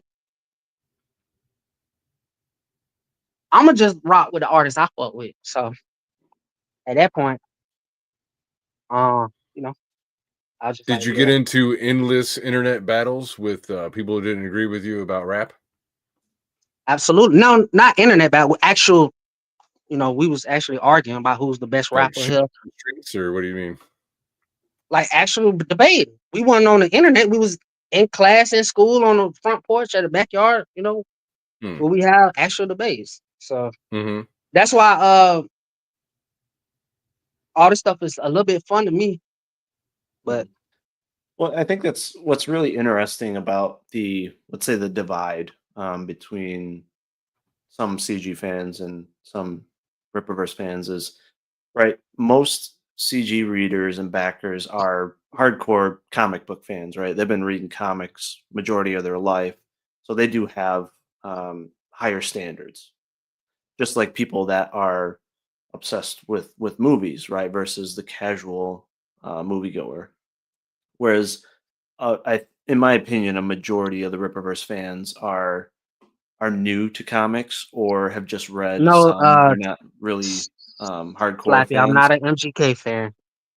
He did his thing. Cool. I'm not a fan of that. So No, I'm just I think a lot of uh, the issue lies into expectations and standards. I think a lot of the Rippaverse fans didn't necessarily have really high standards or expectations because maybe they weren't traditional or hardcore comic fans versus ones that are used to reading books by the pros and by the legends, right, in the mainstream previously.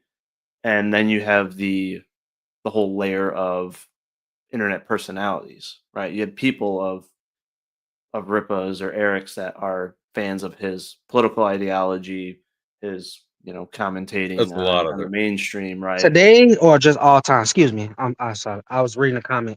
You talking about today's rappers or all time? My all time favorite is I'm a big J fan. I'm an MF Doom fan, and an artist that's probably not recognized. I probably go with Tupac Shakur. J, MF Doom, and Pop are my top 3 MCs all time. Nice. I'm gonna go with Yellow Wolf, Miyagi, Yeah, he and good too. Him and not sure who else. Big Crit, another one of my favorite artists, did some work together. They got the Hometown Hero remix. I ride with Yellow Wolf. Dude could spit with that Mm-hmm. southern twang. Like, What's bruh, MGK? What is MGK? MGK was an artist signed by Diddy who kind of was doing a little aggressive stuff. He had a couple decent tracks in there, but it was the same thing. They kind of tried to ostracize him in the hip hop game. He Carter was switching up genres and stuff. It's kind of the same as that stuff of certain, through lines of criticism between comics and music, even though it's completely different. But Mm. I could debate So, that a little bit better. so I guess this would Um, be a good comparison, right? Like hardcore, like you could understand why hardcore fans of rap, right? Like starting in the 80s, for example, would have much higher standards and much harsher critiques on new age rappers with little experience that might, right, use a lot of auto tune, things of that nature, right? Compared to people that are fans of a figurehead or just a popular YouTuber, right? That may not be passionate about rap and may not know the history or the details about rap and what makes it good. And do you see how that could kind of be a good comparison to Comicsgate versus Rippaverse because you have no, it's like similar stuff. That's why I said I was on the other side back in the day. Uh, we was having the same discussions. Uh, yeah, you could say that. See, the way I view it, and y'all probably gonna clip this and make fun of it, but it's cool. When Jay was at the top of the throne in '01 with Blueprint, he got dissed by a lot of well-established MCs. Nas, Mobb Deep, Jada Kiss, they all went at Jay. Some people say Jay sold out after the first album. He went a little bit more commercial.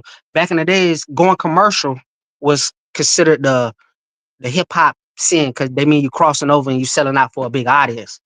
And I think Jay already laid the foundation. He said, I dumb down for my audience and double my dollars. If they criticize it for me, but they all yeah holler. So, you know, he said, hey, he made 5 mil. He ain't been rapping like common sense. So he ain't trying to do lyrics, but he can spit a little bit. Do y'all think the way Jay approaches hip hop is that because he's all business and he a great rapper. But do y'all know who Zay is? I do. No, I don't. I can't I don't really like speak rap. on on rap really outside of handful of artists, but um No, so Nas I guess didn't destroy him. Nas just said fuck Jay-Z and everybody just ran with it. That diss is probably one of the most overrated disses in history. All he did was do them name calling and nonsense. I guess that's the way so I view it. for I guess a comparison, would you just consider Dick Masterson's review a diss I that could mean, have some As a diss legitimacy track. to it? A comic diss track, yeah. uh, mm, Hmm. Because to right fans that are again hardcore readers that understand story structure and a lot of the things he laid out, it could be but he viewed had admitted he didn't read it as at first. fair, He didn't right? admit it. But he didn't. He read. So when he was True, At critiquing it, first. then but afterwards, but so did a bunch of the people that were hyping up his book, on his side as well, right? But he did man up and say, okay, I'll do a full review. But you could see, right, how a lot of comic fans could view his review as fair and legitimate, and how Eric responded could invite a world okay, of so trolling and Mr. critique. Yeah, yeah, Mr. Slappy McSlapster, did he do that at the height of Drake's powers, or he doing it at the end when it's easier and more convenient for everybody to do it? Like, come on, bro, don't do that. Hmm. It's not a Kendrick Drake situation. Um, but like I said, uh, yeah, no, I don't think he ethered that he had that. He is a showman. Um, and so it went out. So, but yeah, It so that's I what it guess is. right. So is your issue more so with people that you would view as trolls, or is it as a whole people that are not a fan of or criticize Eric? Mm, probably. I think the creators are just kind of they caught in the crosshairs. I like to go after people like your audience. Mhm. So then would it be fair to say, yeah, you probably shouldn't call all of CG one thing or try to like avoid backing CG campaigns? I'm gonna work on that in the future. Hopefully, I get better. But right now, I'm just really too petty, and I don't really care. Okay. Well, there's a lot of At good least books you out know there that. that are At readily least you're available. aware. So Because like there's a lot of a lot of indie creators out there who would love to have you as a backer. So just being like, oh well, I'm just gonna die on this hill for this one dude. I mean, you're kind of missing out on your own entertainment. Like you're only hurting yourself as a I'm not dying on the hill because I don't agree with everything he talks about in terms of entertainment. So I think nobody uh-huh. don't really know my issues. Uh, woke and DI and all that stuff. Yeah, you could argue that it's kind of lazy, but that's not my issue. And I don't talk about stuff I haven't watched. I can't tell you about the Star Wars I haven't watched. I can't tell you about House of the Dragon. I can tell you some of my opinions on Phase 4 because I did watch that. And my issues is not woke stuff. My issues is there were certain things I just didn't like, and Bad I think stories. Yeah. they ruined Wanda. They ruined some of the better women. Yeah. I have a question because this is a racial bias and a really big issue. Okay. Why wasn't Monica Rambeau Captain Marvel? Hmm. And I don't was know. she a solid character in the comics back in the day? Because I haven't heard nobody like really diss her like that. I thought she was always a solid character, right? Did y'all have issues with Well, Monica Rambeau back in the day? well, I never read any Monica Rambeau stories, but I have seen Carol Danvers like on covers and shit before I really knew anything much about. Like I knew about Captain Marvel being a dude, I thought, and then I saw Yeah. also Carol Danvers, looking hot and stuff in the comic, and then they cast Brie Larson for some reason, who girl has no body. But anyways, that's another subject. But Monica, I don't know, she probably should be because like a lot of fans don't like Brie, so. Probably a good idea, How especially about after you? the WandaVision show. And how about you, BA? Did you like Monica? Was she a solid character? How you feel about her? I never read the Captain Marvel comics, so I can't really Yeah. comment on anything from the comics. I avoided the movie even. I could just that was one of the movies where I saw the trailer and I saw Brie Larson's, I acting. And like that brand that it made $1 billion. Yeah. They supposed to be flexing on that shit. Well, see, Again, I'm not the It's guy to not be like, about the amount of money you make. so yeah, did you sure. did you like Why Captain is it? Marvel or? Yeah, I thought it didn't have much, like, that's my only, really, the biggest gripe with Phase 4. It doesn't have much rewatchability. I don't want to watch, like, the one movie I cannot stand is Thor: Love and Thunder, because every 5 minutes is a joke. And that was my biggest problem with Disney. Not they were gonna woke stuff and all that, that family friendly, happy go lucky, nice guy, happy, happy, happy. They took James Gunn approach and thought that should work for everything. It's too much comedy, and that movie was god awful. I don't even know what it's about because every 5 minutes it's a joke, and I wanted in the move to laugh. I wanted some little bit of heartfelt. I hated that movie. That's the worst movie. It's worse than the Marvels. It's worse than anything y'all think. That movie is terrible. Yeah, All right, Taser Man, I got a question for you. Have you ever heard of the pet rock? No. So in the 70s, there was a toy called the pet rock. It was literally a rock that people bought, and it was a huge fad. Made a lot of money.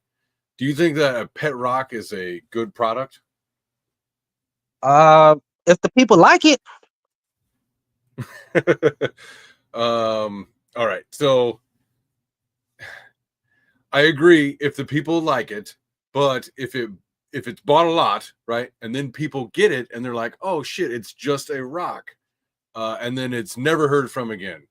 Would you say it's a good product? I say that man had a nice hustle.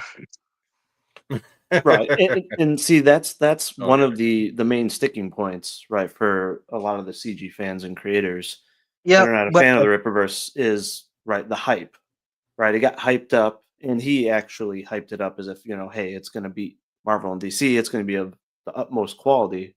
But a lot of people viewed it as like, hey, this is basically just a rock, in terms of entertainment, right?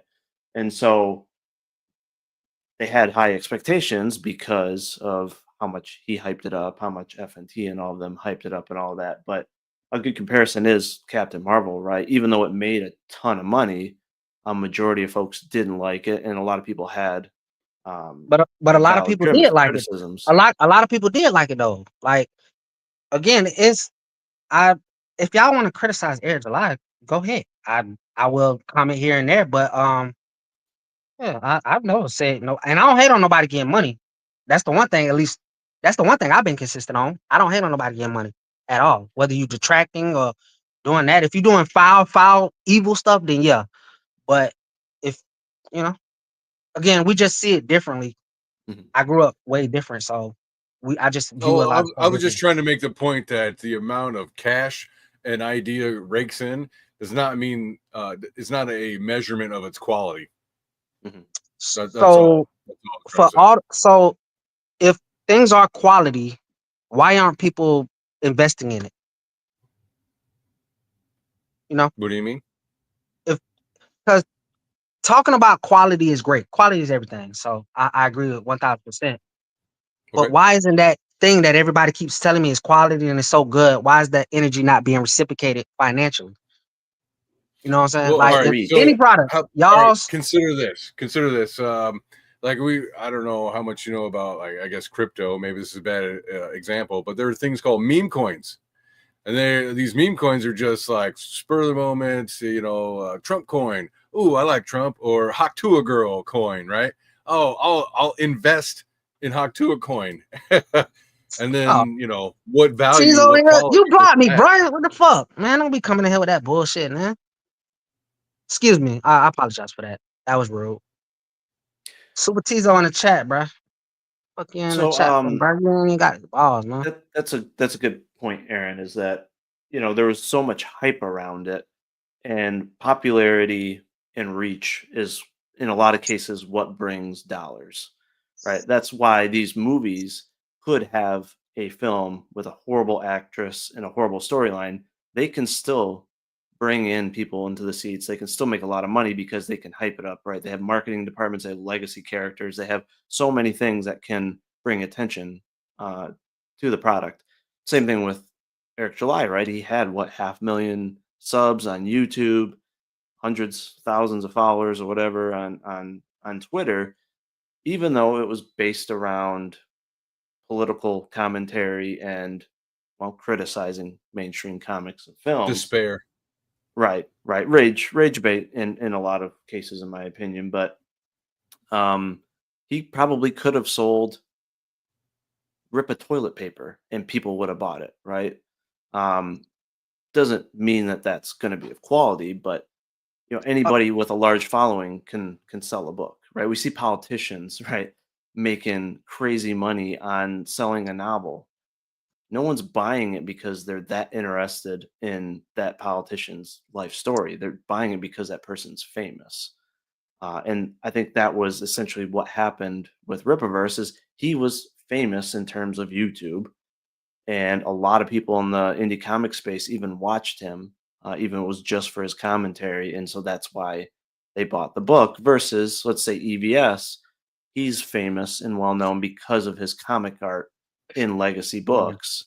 And then he capitalized on that by building a YouTube channel and growing in the comic space. So I do think it's very possible for something to get hyped up, but not be of high quality. And yeah, crypto coins are a great example of rug pulls and stuff. Well, I was just gonna say, violent comics. You make a great point. Unless he knows about crypto, he's not gonna get it. Well, I tried the pet rock, but he doesn't know that either. So I don't know. Like I don't know rap. So maybe there's an equivalent in there somewhere of like quality. Yes, and just there hype. is. But Yes. I don't know it. There was actually somebody like okay, for the rap fans in the audience, I think y'all will get this. Do y'all think Eric July was like Memphis Bleak? If anybody knows that guy. Who?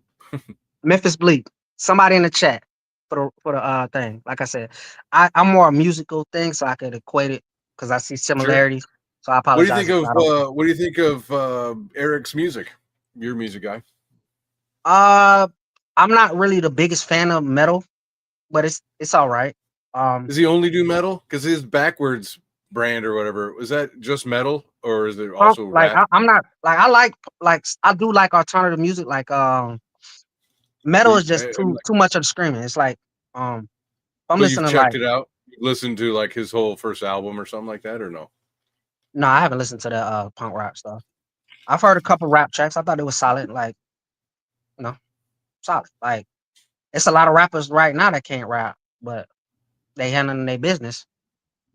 I used to be on the same mindset, but after a while, things will start to balance out. If it's meant to be, then it's meant to be. If it's not, then hey, you tried, you better get back up, or listen, ain't nothing but to do but to try.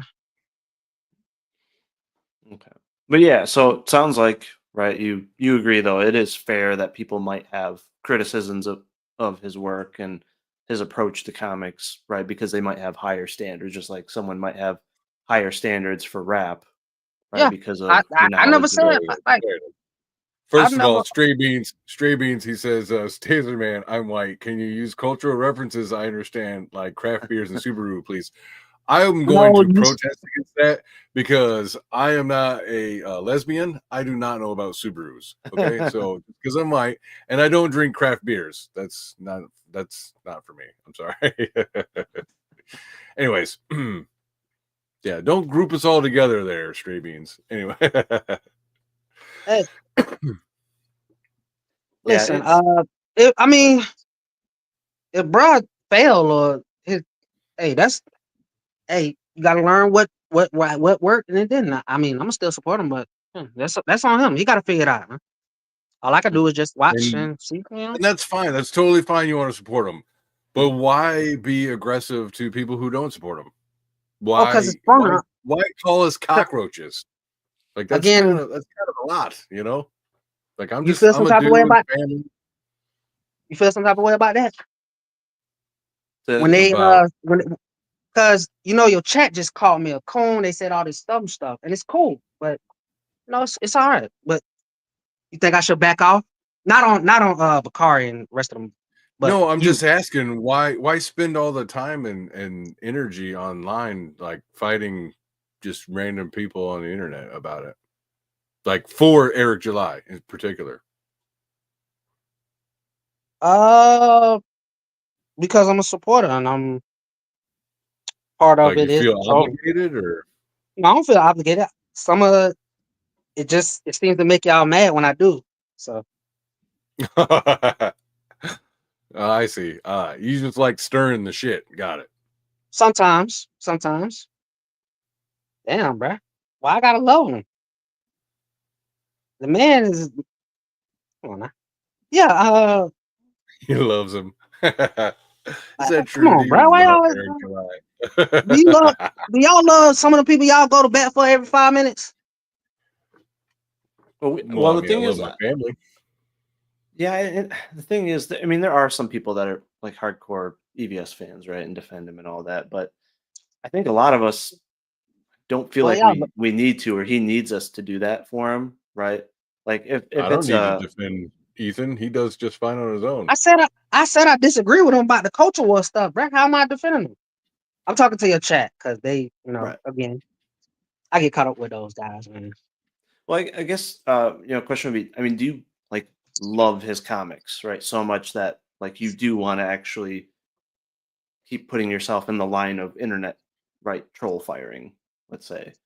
Or is it just the sport is just fun, right? The back and forth. Like even if it was switched to rap, right? Would it be the same approach, or is there something about Eric that you just absolutely right feel like you got to be on his side and have his back and all that? Because there's a lot of people like that, right, that are fans of the Ripperverse. Not all, right, but there are some that where it's like whoa, like how are you this vested in him and in his company? Emotionally vested.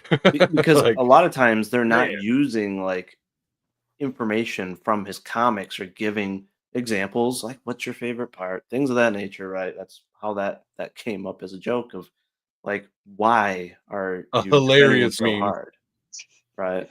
Oh man, I think y'all just take this way too serious. That's all I think it is. Hmm. That's it. But Well, I'm What do gonna you get to mean? I'm gonna get to a point where I'm very reasonable What do you think we and take too serious? the whole the I mean, like you said, it's just internet, man. A lot of people insult me. They say the everything. I don't be like, I feel like I talk, like I said, I talk a lot of shit, and I don't underestimate nobody. So you could be touched out here. So I have to be ready. Hmm. Well, that's kind of I think what I was alluding to, right? Is that there are so many of his fans that take it so seriously that like they're spending Like all personal. day, right, making like literally promoting him nonstop like as if they're like working for him. It's like it's almost strange. I don't see that as much on the CG. Like someone might be like retweeting something a couple times, but there's people that like they're obsessed with the Ripperverse or Eric, and to the point where they get like extremely aggressive online, even if it's just a tame criticism, right? Or you just say, "Hey, I don't like the quality," and they're just like they're really taking it seriously. So it's just yeah, maybe there's people on both sides, but I've just witnessed a lot of people on that side that they're taking it extremely serious.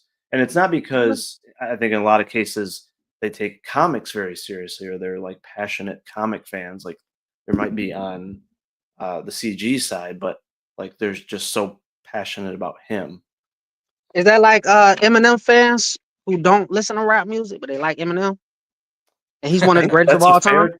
I think that's a Ugh. fair comparison in Like, He's like regards that? to terrible and he's terrible live. I'm sorry. I saw him live. I couldn't get into it. but yeah, Eh, there could be people that could, I mean, there's people that obsess and defend celebrities and actors and shit like that, right? Without even legit reason. Yeah, it's really like, to me, it's really similar to everybody shitting on Disney, whatever, Star Wars or Disney Marvel, whatever it is. And then the people who go out and defend those things, you know, it's really similar to that. And Rippaverse fans who are just, they will just not stop defending it, you know, and like, and anybody who doesn't like it is a piece of shit. It's like, not that I big of a think piece of shit.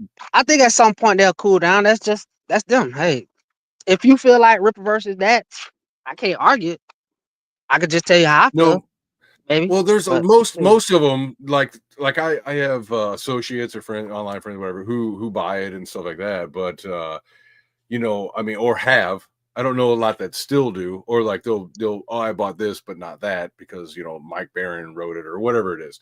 But yeah, I don't know. Like, I don't understand why there's such a pushback on all of CG from, you know, from Rippaverse fans. It seems more like it's just people who hate EVS. Like, that's just all it is. Or the Kings in general. It's like a lot of them are just jilted creators. And every now and again, it's, you know, say a fan like yourself. And yeah, you don't really know what's going on, but you're just going to go ahead and defend Eric anyways. Well, and I think a really interesting aspect to all this is crowdfunding, right? Because Eric doesn't crowdfund. oh, you think he attacked crowdfunding? Oh, absolutely, yeah. I thought that was just a good I thought y'all didn't take the criticism. That's all that was. Well, I think it goes beyond that. But I'll get to that. Come on, bro. Now, this is where. So why is that an attack? But everything is a criticism.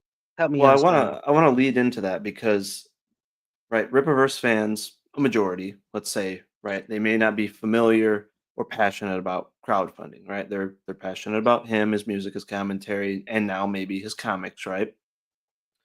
CG creators and CG backers understand how critical crowdfunding is for the indie space. Because for most of us, indie comics wouldn't even be possible without crowdfunding because most of us don't have the luxury of having disposable income, right? We don't have that situation that he was in. We don't have that following and all that, right? The pre-cultivated fan base. And so for us, and or a lot of people in CG, let's say, the issue goes beyond the quality of the comics. I think a lot of people gave him a pass for a very long time, and they didn't even bother critiquing him. They appreciated that he was trying, but the issue started happening again. Obviously, there was the night letter, but he did start taking jabs at crowdfunding, and the way he phrased it, he's very strategic with his wording, right? To not use names and to kind of dance around subjects to phrase things as rhetorical negative sophist without being direct, right?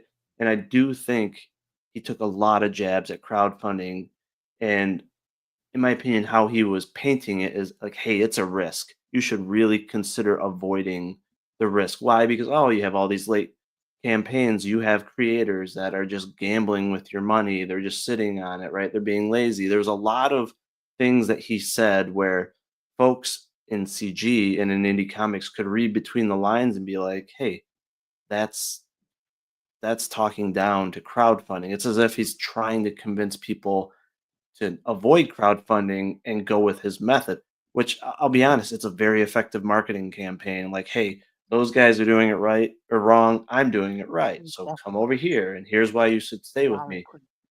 And so a lot of creators viewed it as, hey, you're poisoning the well, and you're actually harming how we bring our comics to life, like the actual lifeblood of indie comics. And so that's the biggest layer, I think, of the criticism is not just the comics and the quality.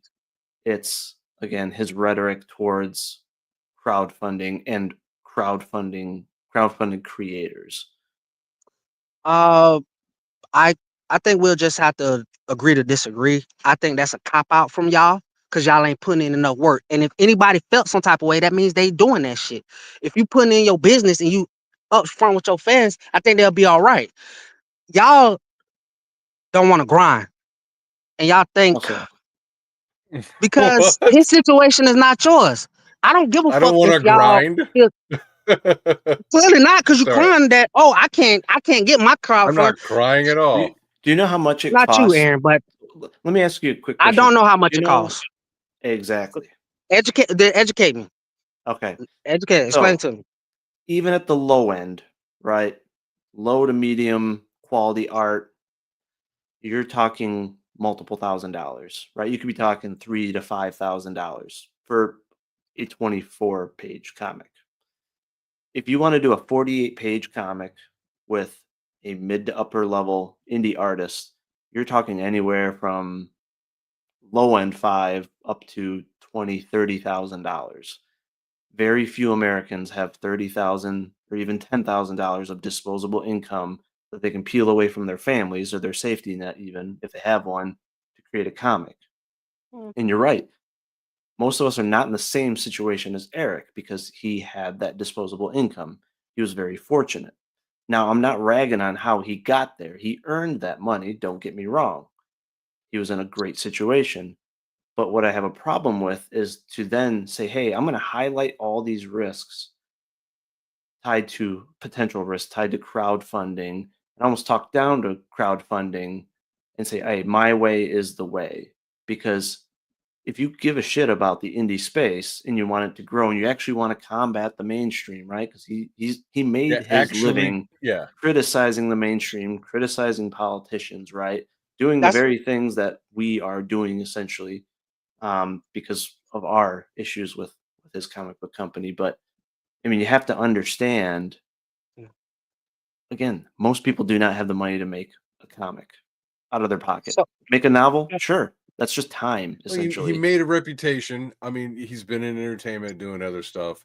You could say yeah, maybe he failed. Maybe he failed in those areas and changed. Maybe not. Maybe he was successful and said, you know what, that's enough success. I'm going to try something new. Whatever it was, he built up this name and stuff and then cashed in on that. And that's fine. A lot of that name was like critiquing larger creators such as Disney and Marvel, whatever you want to say. Not very much different than, say, your buddy Frog Tony dishing on Eric and then putting out a comic to people who want to buy that. It's not very much different at but all. But yet you guys don't see the so similarities, and it's hilarious. no, I see the similarities. So when y'all call them grifters, is everybody else grifting? I'm not grifting. I Yeah, and actually we am don't selling a actually product that call I him a grifter enjoy and a either. story that I want you to read. No. I'm not here for merchandise. I don't have a large YouTube channel. Like, me and Eric are not in the same pools. Hey, you're doing exactly what they do, and y'all call them grifters and frauds. So are y'all grifters and frauds? This is for the No, I people don't that do a whole bunch of political commentary to try to get people to buy merchandise. again, I think this is just a difference on how we view things. Let me go back to the crowdfunding thing. If you crowdfund a book and it costs $50,000, and you're trying to do that, is there other ways to get that money? Because that's just what you have to do. Again, let me equate it to the music industry. I was on the road with my brother. We barely got any shows. He was barely performing in any crowds and still going hard. He we had to pay for Know the most of our feeling. stuff because when you're independent, you have to pay for everything, right? Yeah. My brother, to get the money, he was a promoter. He did podcast, he did features, and he had to grow. My brother been in the game for years, and he's one of the better rappers.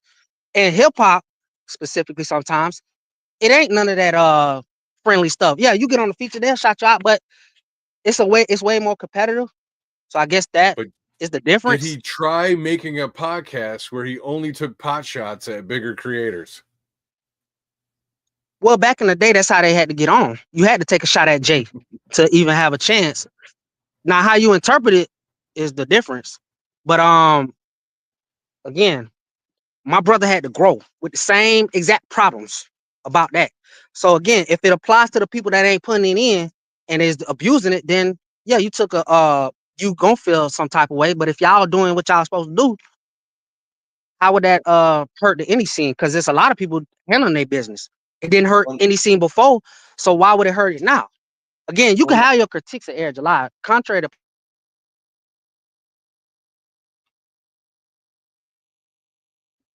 Still there? Some shit about your ass. So again, Disney don't. You already know that's the biggest corporation. Just like throughout the history, corporations always get it, regardless if it's right or wrong. Somebody trying to leech off a corporation. Now, how you view it, because you way more passionate about it. Part of the game, and Eric July is not any different. So if he's dealing with scrutiny and criticism, and people are supporting him, it's just part of the game. I've just I don't now know. I I'm got not to a trying to lesser point. parasite. Like I'm not trying to parasite off of a large corporation. You know. Well, you don't have to if you don't want to. If you wanna get it out the mud or go, hey, it's a longer process. It's by any So, means you got to get to it. Whether so you faking focusing it till you make it or you going through the long grind.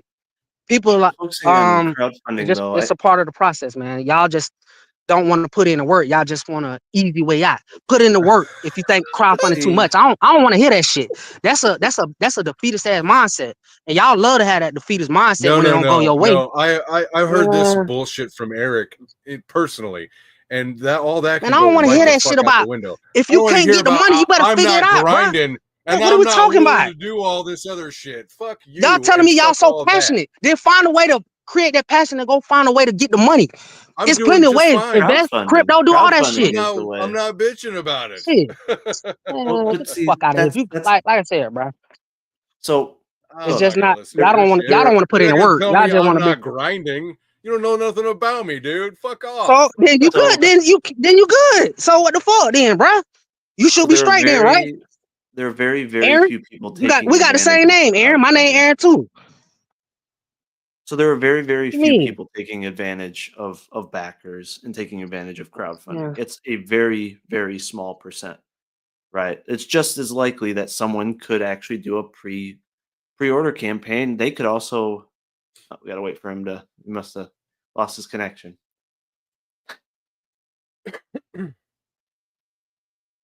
Uh, give him a minute. Sure. We're just I too did see lazy, that Aaron. Amazing Gaming Productions. Earlier you posted it. Said, in my opinion, many CG people are a bit crazy. I agree. According to them, Doug Ernst is a Fed. I don't know that one. And Iconic Comics is a front for China. I don't know that one either. It's pretty funny. And they attack them all the time, just like Riverbird. That may be. I don't know. I don't know I think it's a anybody that small. really Yeah, I think it's a attacks very them though. small group of people that do that. Could be. Again, there's thousands of CG backers. I think Most of the people I know don't want to be in, drama. So I don't know. Like legit, not just like I don't want to be in drama, and then like they're right in the middle of all of it. No, like Yeah, I don't. you I in don't or know. you out? so. Real quick, I want to get back to the whole crowdfunding topic. The issue that I take with Eric's rhetoric is the fact that there are very few, a very small percentage of creators taking advantage of backers and using crowdfunding improperly. The very same thing could happen with pre-ordering, right? Someone could create a website, do a bunch of pre-orders, and not ship the books, right? The Can you difference say that is again? people could take advantage of pre-order customers the same way Yeah. as they So could take advantage of crowdfunding backers. And so well, what I don't understand is that if it's such a small percent of creators that are actually taking advantage, right? Just taking the money, never sending a book, why highlight it? Why even talk about it? Why does Eric need to even comment on that if crowdfunding doesn't impact him and he's not even involved in it? That's what doesn't make any sense. But if he wants to try to bring more people to him, highlight the negative things in the mainstream, right? So now let's highlight the very low percentage, but possible risks in crowdfunding. Why? To highlight how he does it to, in my opinion, hoard customers and almost scare them away from you crowdfunding. can y'all And I think that's very bad for the indie community since if it wasn't for crowdfunding, he would not have seen his window of opportunity. Well, he's not Folks here for like the indie community. He's already right, made that exactly. apparent. And EVS and all these other guys that did bust their ass and they made fantastic books and made a great living off of it, right? Raised millions of dollars in crowdfunding. That's what, in my opinion, made Eric interested in even making the comic because it made it viable. It's what brought enough attention to indie comics to make it beneficial so that you could make a living doing it. So he saw that window of opportunity. That window wouldn't be there if it wasn't for all the folks that utilize crowdfunding. He should be promoting crowdfunding. He should be thankful that it exists. But since he's in a fortunate position to where he doesn't need it, he's going in the opposite direction, and he's not even promoting crowdfunding or the idea of it. He says, "Oh, it's a possibility. Yeah, it's gotten rid of all the gates or fences to join the indie space." But then why take shots at it? Why highlight potential risks? It doesn't make any sense if he wants to support indie creators. I mean, we just see it different ways. If y'all think he attacked crowdfunding, then hey, I view it different. Like I said, sort of. But sure. Well, why I would can't argue that.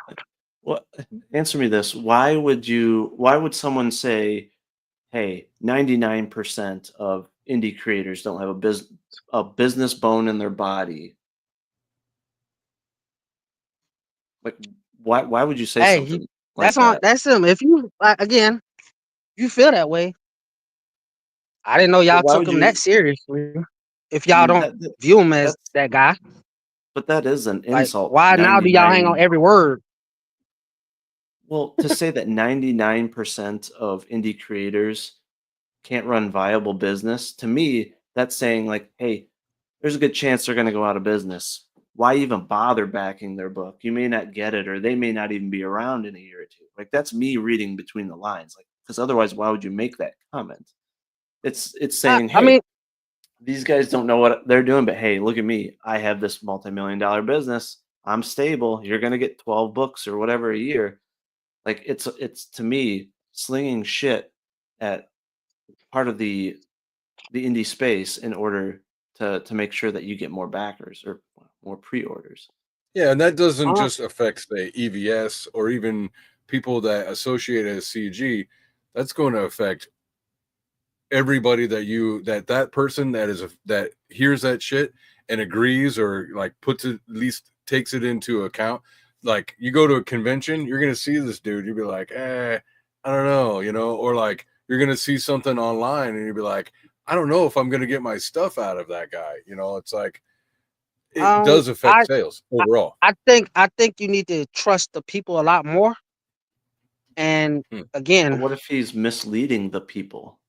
I mean, he's got people that are so into what he says and are so willing to defend him. You don't think that they're going to actually take what he says into consideration? well, what I about can y'all people? guarantee you. What about the people that support y'all? They don't view it that way. Why ain't y'all celebrating them? But shouldn't he want to grow the number of potential My backers? backers are awesome. Right? I love my Shouldn't he backers. want to Great. bring more people into crowdfunding and grow the indie space as a whole? I mean, if he wants to, if he doesn't, I don't know if he has to. But again, we just view it a different. Well, I mean, I come from a different way, so I need because to get Eric to is where y'all. marketing himself. He's not marketing an actual indie community or a pushback to mainstream at all. He just wants your money because he is the brand. Like that's why. I mean, let's just put that out there. He doesn't give a fuck about anything other than himself, which is fine, right? He's an anarcho-capitalist. He doesn't need to care about anything, right? So morality doesn't come into it, or ethics. You looking or at it whatever. as a excuse me, I'm sorry. You looking at it as like a lifting tide rises all the boats. What's the analogy like that? Yeah. It doesn't have to be. No, not at all. But he could, and it could make a big difference Okay, because he has a huge reach. that's how you feel. I can respect that. Again, Like if you were we really just view it upset differently. that Marxist corporations are, destroying the West or whatever, and you wanted to fight back against that, then you would you would push back against that by helping those people that are not doing that, right? And any person that's not doing that, it would be a good idea to actually put the spotlight on the people who are not doing the Marxist thing, right?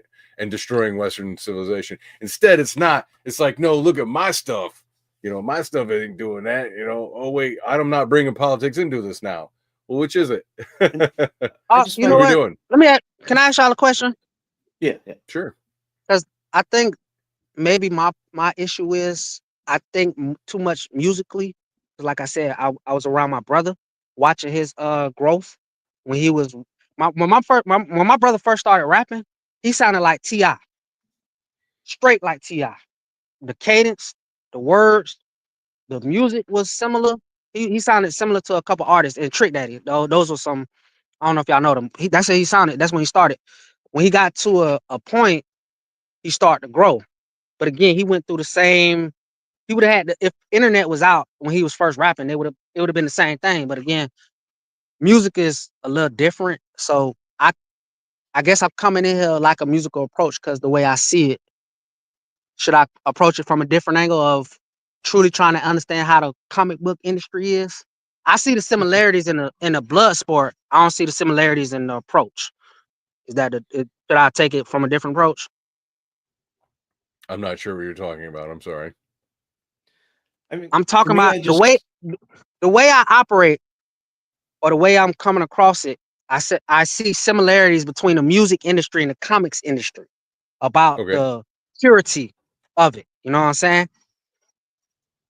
I well, I link think y'all to independence because my brother is an independent artist. He signed, but it's not like a major label. But Yeah. before, like similar to crowdfunding, my brother was doing shows where it wasn't a huge crowd. My brother was promoting, he barely got paid. He didn't get paid nothing for. It's a lot of shows he didn't get paid for. It's a lot of shows he Tell me had to about it. go finesse and do his thing. He had to go sell CDs. He had to do it out the trunk. My brother literally got out of the mud, but my brother do a little bit of everything. And he had money, so he was able to, not a lot at the time, but he had enough to ensure that he knew how to talk to the right thing. Like I said, in the rap game, and it's kind of similar. You could use the same aesthetic. You could use the same approach of trying to lift hip hop because that's what fans were screaming about. But for the most part, I'm the best rapper. Now, you could claim that shit. Some people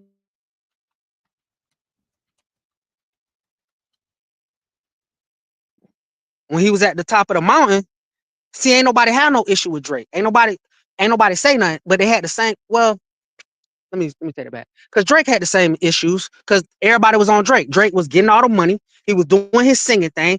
They was saying he was rapping about stuff. But at the time, again, when it was convenient for the rappers to go get on them, they was all laughing and singing. The minute Drake started to calm down, that's when everybody jumped on him. So, and again, I don't know if y'all equating this analogy, but it's like, I'm trying. yeah, I'm losing train of thought. But again, so. the I think top. I think for me, the issue I take is that I think it's hypocritical for him to play victim sometimes, saying, "Oh, my company and me were always being criticized and attacked," right? But then he takes a shot at 99% of indie creators, right? Many of which he hired. Like he actually insulted the people that he hired because he hired a bunch of indie creators and ex pros, right? And if they felt, hey, and you can go right back at them like you're doing if you felt that way. But go at them. Well, Yeah. it's not about going at him. I'm trying to highlight the reasoning behind how passionate some of the indie space is about his rhetoric and how some might view that he's poisoning the well because of said rhetoric and not being I, I would supportive of I very would think supportive the of crowdfunding. quality and the merit of the comments should rise above it. I think y'all are not on y'all grind and y'all just trying to use him as a scapegoat to justify your own failures. That's what I think. Cause you can't look at that. If you feel you better, you're supposed to put in work. You same thing again. I go back to the music industry. No, I don't think that When me and Eric July are comparable. I think he's yet selling YouTube merch, and he doesn't sell well he can outside of sell his you too much. YouTube Well then audience. And I okay. completely agree. He can do that. And then when he fires missiles at the rest of us, that's where it's a problem, right? Then you fire your Like missile back, man. Again, when bro, he's you when can he's use that to be attacking selling merch. somebody It like feels like you just BA with mm. no provocation. or whatever. I don't know. I don't And really want to talk about BA Eric. went back. He gave the money back. He answered it. He blocked you. You said fuck him, and you went on about your business and handled your business, right?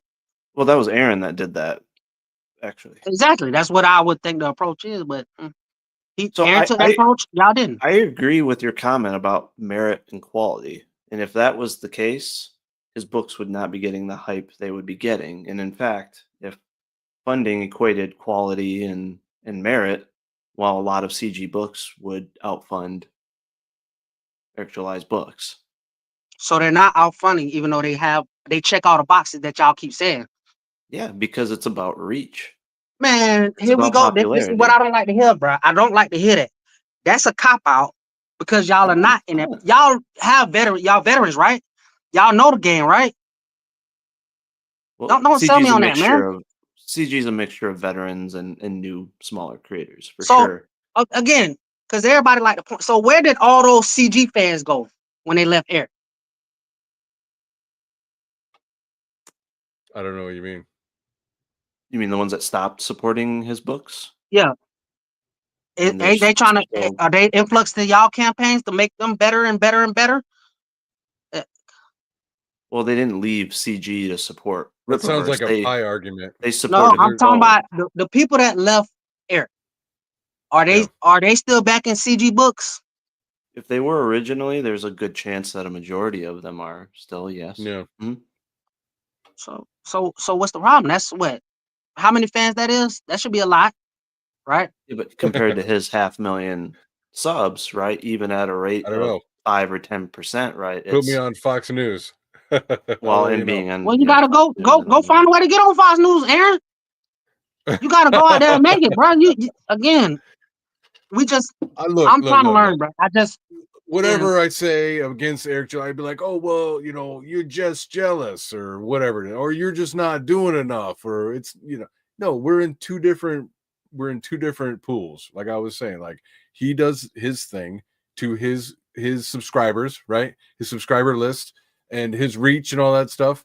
But when he shoots at makes comments, negative shit, and he keeps muckraking into a pool that he's not in, that's where it becomes a problem. And that's kind of what BA is talking about. It's like he's attacking people that are not in his subscriber base, right? That aren't on fucking Fox News or Blaze TV or whatever it is. I don't know, and I don't really care. But the point is that he is selling merch and we are trying to sell stories, and it's very different. It's very different. That's your way to, I guess, God. If you believe that, okay, Aaron. Then get better, man. Well, you can't. Ain't nobody gonna feel sorry for your ass, bro. Because I ain't with this. I'm not with this. I'm sorry, Aaron. I'm not with this sympathy, bro. You on YouTube? Be better. Be better. Be great. Be anything, bro. That's too much of that fake ass sympathy. I'm not with it, bro. You on YouTube right now. So what's stopping you from putting it in? You think what's stopping you from doing it right now, man? We already have. The difference, we're not playing like we're victims in any sense. We're just saying that we use crowdfunding. Crowdfunding is our method of business. That's how we bring our projects to life. So we are protective of crowdfunding, just like some Rippaverse fans might be protective of him and his business. Okay. So yeah, we are going to protect the method of crowdfunding. But it doesn't make any sense for him to make those comments about crowdfunding if he's not in crowdfunding and it doesn't impact him. Yeah, I thought he doesn't crowdfund. Right? It's a pre-order for a collection. You don't see crowdfunding folks attacking or taking jabs at pre-ordering. In fact, we'd love to be able to be in that position, most of us, right? I'll take the job if you think it's bad. Say that again? I've been listening. I'm just if that's how y'all feel, then y'all had every right to criticize, attack, do whatever you want. That's how I view it. Right. And that's what we're saying, right? We're saying that, the criticism goes beyond the quality of the books. A lot of it has to do with his rhetoric and narrative towards crowdfunding and crowdfunded creators, and the lack of give a shit towards towards the space and other creators. Because again, CG and a lot of these communities are built on promoting one another, trying to help one another, and things of that nature. And so, this new style of marketing and all that, it definitely opens up avenues for criticism. Okay. Again, if that's how you feel, I can't argue that. Like I said, I probably should come from a different approach. I'm gonna try to come from a Well, you comic could book call us approach. cockroaches again. I would You want say me to stop? You want me to stop? No, I no, think it would. you can. You please you feel you do what you feel you need to. But I will point out and make fun of you whenever you do something that is completely ridiculous. You would have less Calling all of trolls. CG Yeah. cockroaches is just uninformed and silly. So Well, I'm just I letting think you know. I think you'll get more trolls. More will pop up, right? If you But that's what continue he's with that here for. rhetoric. That's what But Taser Man said he's here for, is to get into the internet and start fighting people, right? That's what you're here for. You're not here to actually back indie creators. In fact, you said that you won't. You're not going to. So I don't understand. Like, Well, I don't right now I could change my mind. like why should I spend this much time even listening to what you have to say? Because you've already made up your mind. I would do a challenge. I Because would you had to, say, you could Taser Man, how about this? Take a look at Aaron's campaign. We highlighted it earlier in the change my in the mind stream. tomorrow, next week, and I I would will say gladly support. Because I would I say am not. pick up Aaron's books. Honestly, pick up Aaron's books. He's going to be shipping soon, right? Compare them to the Rippaverse books that you have, and then come back and let's discuss what you think the differences are. I would honestly say give a CG book a chance and see how you think it stacks up against a Rippaverse book, and then maybe you would Okay. have a different approach towards it, right? And because you've talked with Aaron, right? His stance and all that. He's level headed, right? He doesn't attack people, things of that nature. Right? He's not a troll. So You do. I mean, I think that would I be. will if you want me to. We can all troll at times, but yeah, I'd say pick him up and see what you think compared to him, and who knows, maybe you'll really enjoy him, and you'll be like, hey, maybe there are other CG books, and you'll realize that there are people on both sides that again, they'll support people across the aisle per se, and right, it's I just will say that I think I see more people who back or have backed CG books who also back Rippaverse than I Yes, see I have a like job, Stray Beans. Why would I like not have a job? hardcore Rippaverse guys are just seem to be more into attacking online. Like that's all I see. All I see is just toxic sludge. Like they don't promote anything good or anything. It's just constant negativity. It sucks, man. Like I don't know why you guys do it. Like do you all think that EVS is the devil? Is that what it is? And you gotta like, oh, we got any indie comics are gonna all have to be destroyed because of EVS. Well, EVS doesn't even know my name, so you don't have to attack everybody in the indie space. Okay, that's not just for you, Taser Man. That's for all of the other guys who are out there who just want to stir the pot because they feel emotional about Eric July. Again, if that's how you feel, I can't argue that. No, yeah, I know. You're not real big on the argument part, but I mean, gotta get going, guy. I got a full-time job in the morning. I'm on 60-hour weeks right now. I've overstayed my allotted time, and it's been cool. It's nice to actually meet you, Taser Man. I'll give you this. You got balls for actually showing up and then talking, so I appreciate that. But BA, I gotta get going. Thank you so much for the time. I appreciate it. And dude, this is fun. We got to do it again. Yeah, go ahead. So, Handle your business, Cat, man. Be great. Do your thing. be great. You be great, Be Taser great. Man. Listen to your idol. All right, guys. See you guys. see, man. Cool, but yeah, honestly though, I would say consider giving a CG campaign or two a chance and just see if you think the books are good, and then yeah, maybe you'll formulate a different approach or stance. Yeah, But there are some great books out there, so like if I do, I'm gonna definitely back Vaughn's. I like his stuff. yeah, I would. But Absolutely. right now, Yep. and I will see how I feel. But Sounds good. right But now, it's just yeah, gonna be a hey, again, I appreciate you coming on. Appreciate having pretty respectful, conversation between the three of us. And I purposely didn't highlight some of the trollish comments, because again, that's not oh, my cup of it's tea fine, or man. my Listen, approach.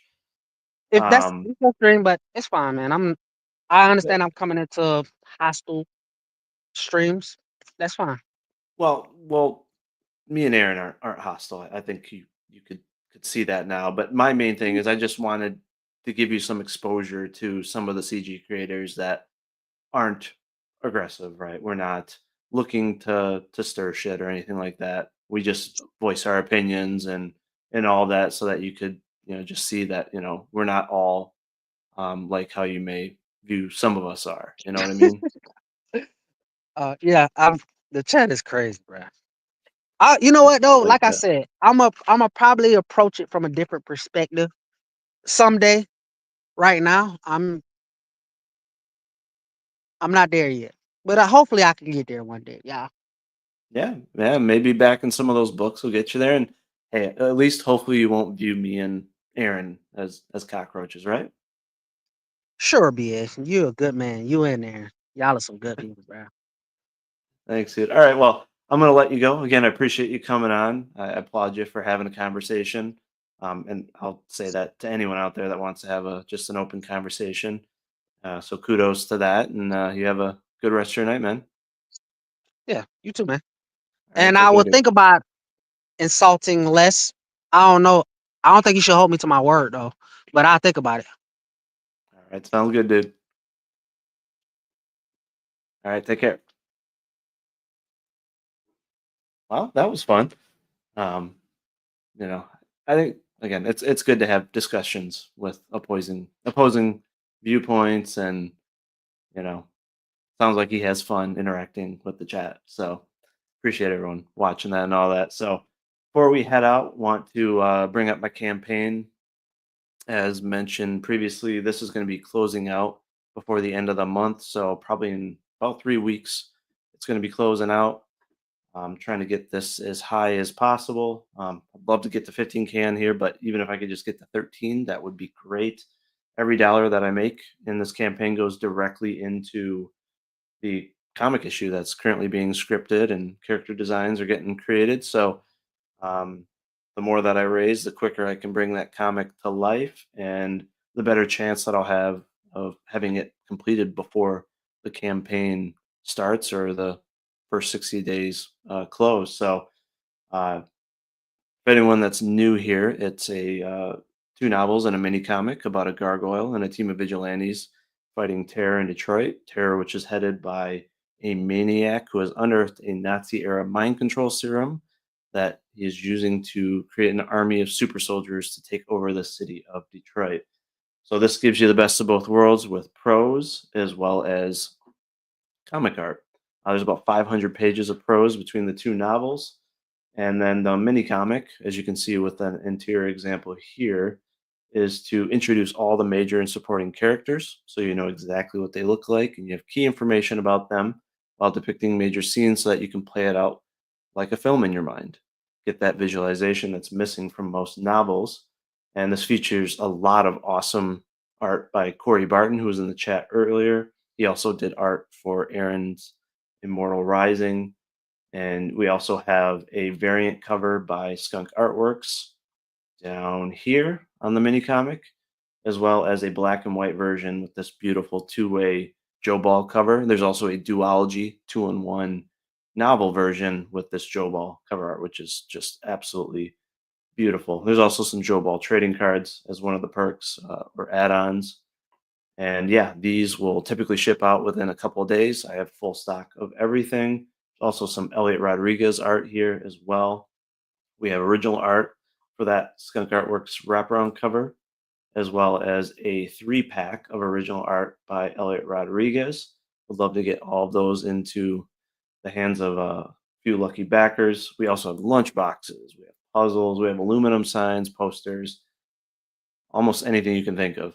Every physical order comes with 4 free soft touch laminated prints, as well as 2 free bookmarks that are soft touch laminated, and a encased trading card.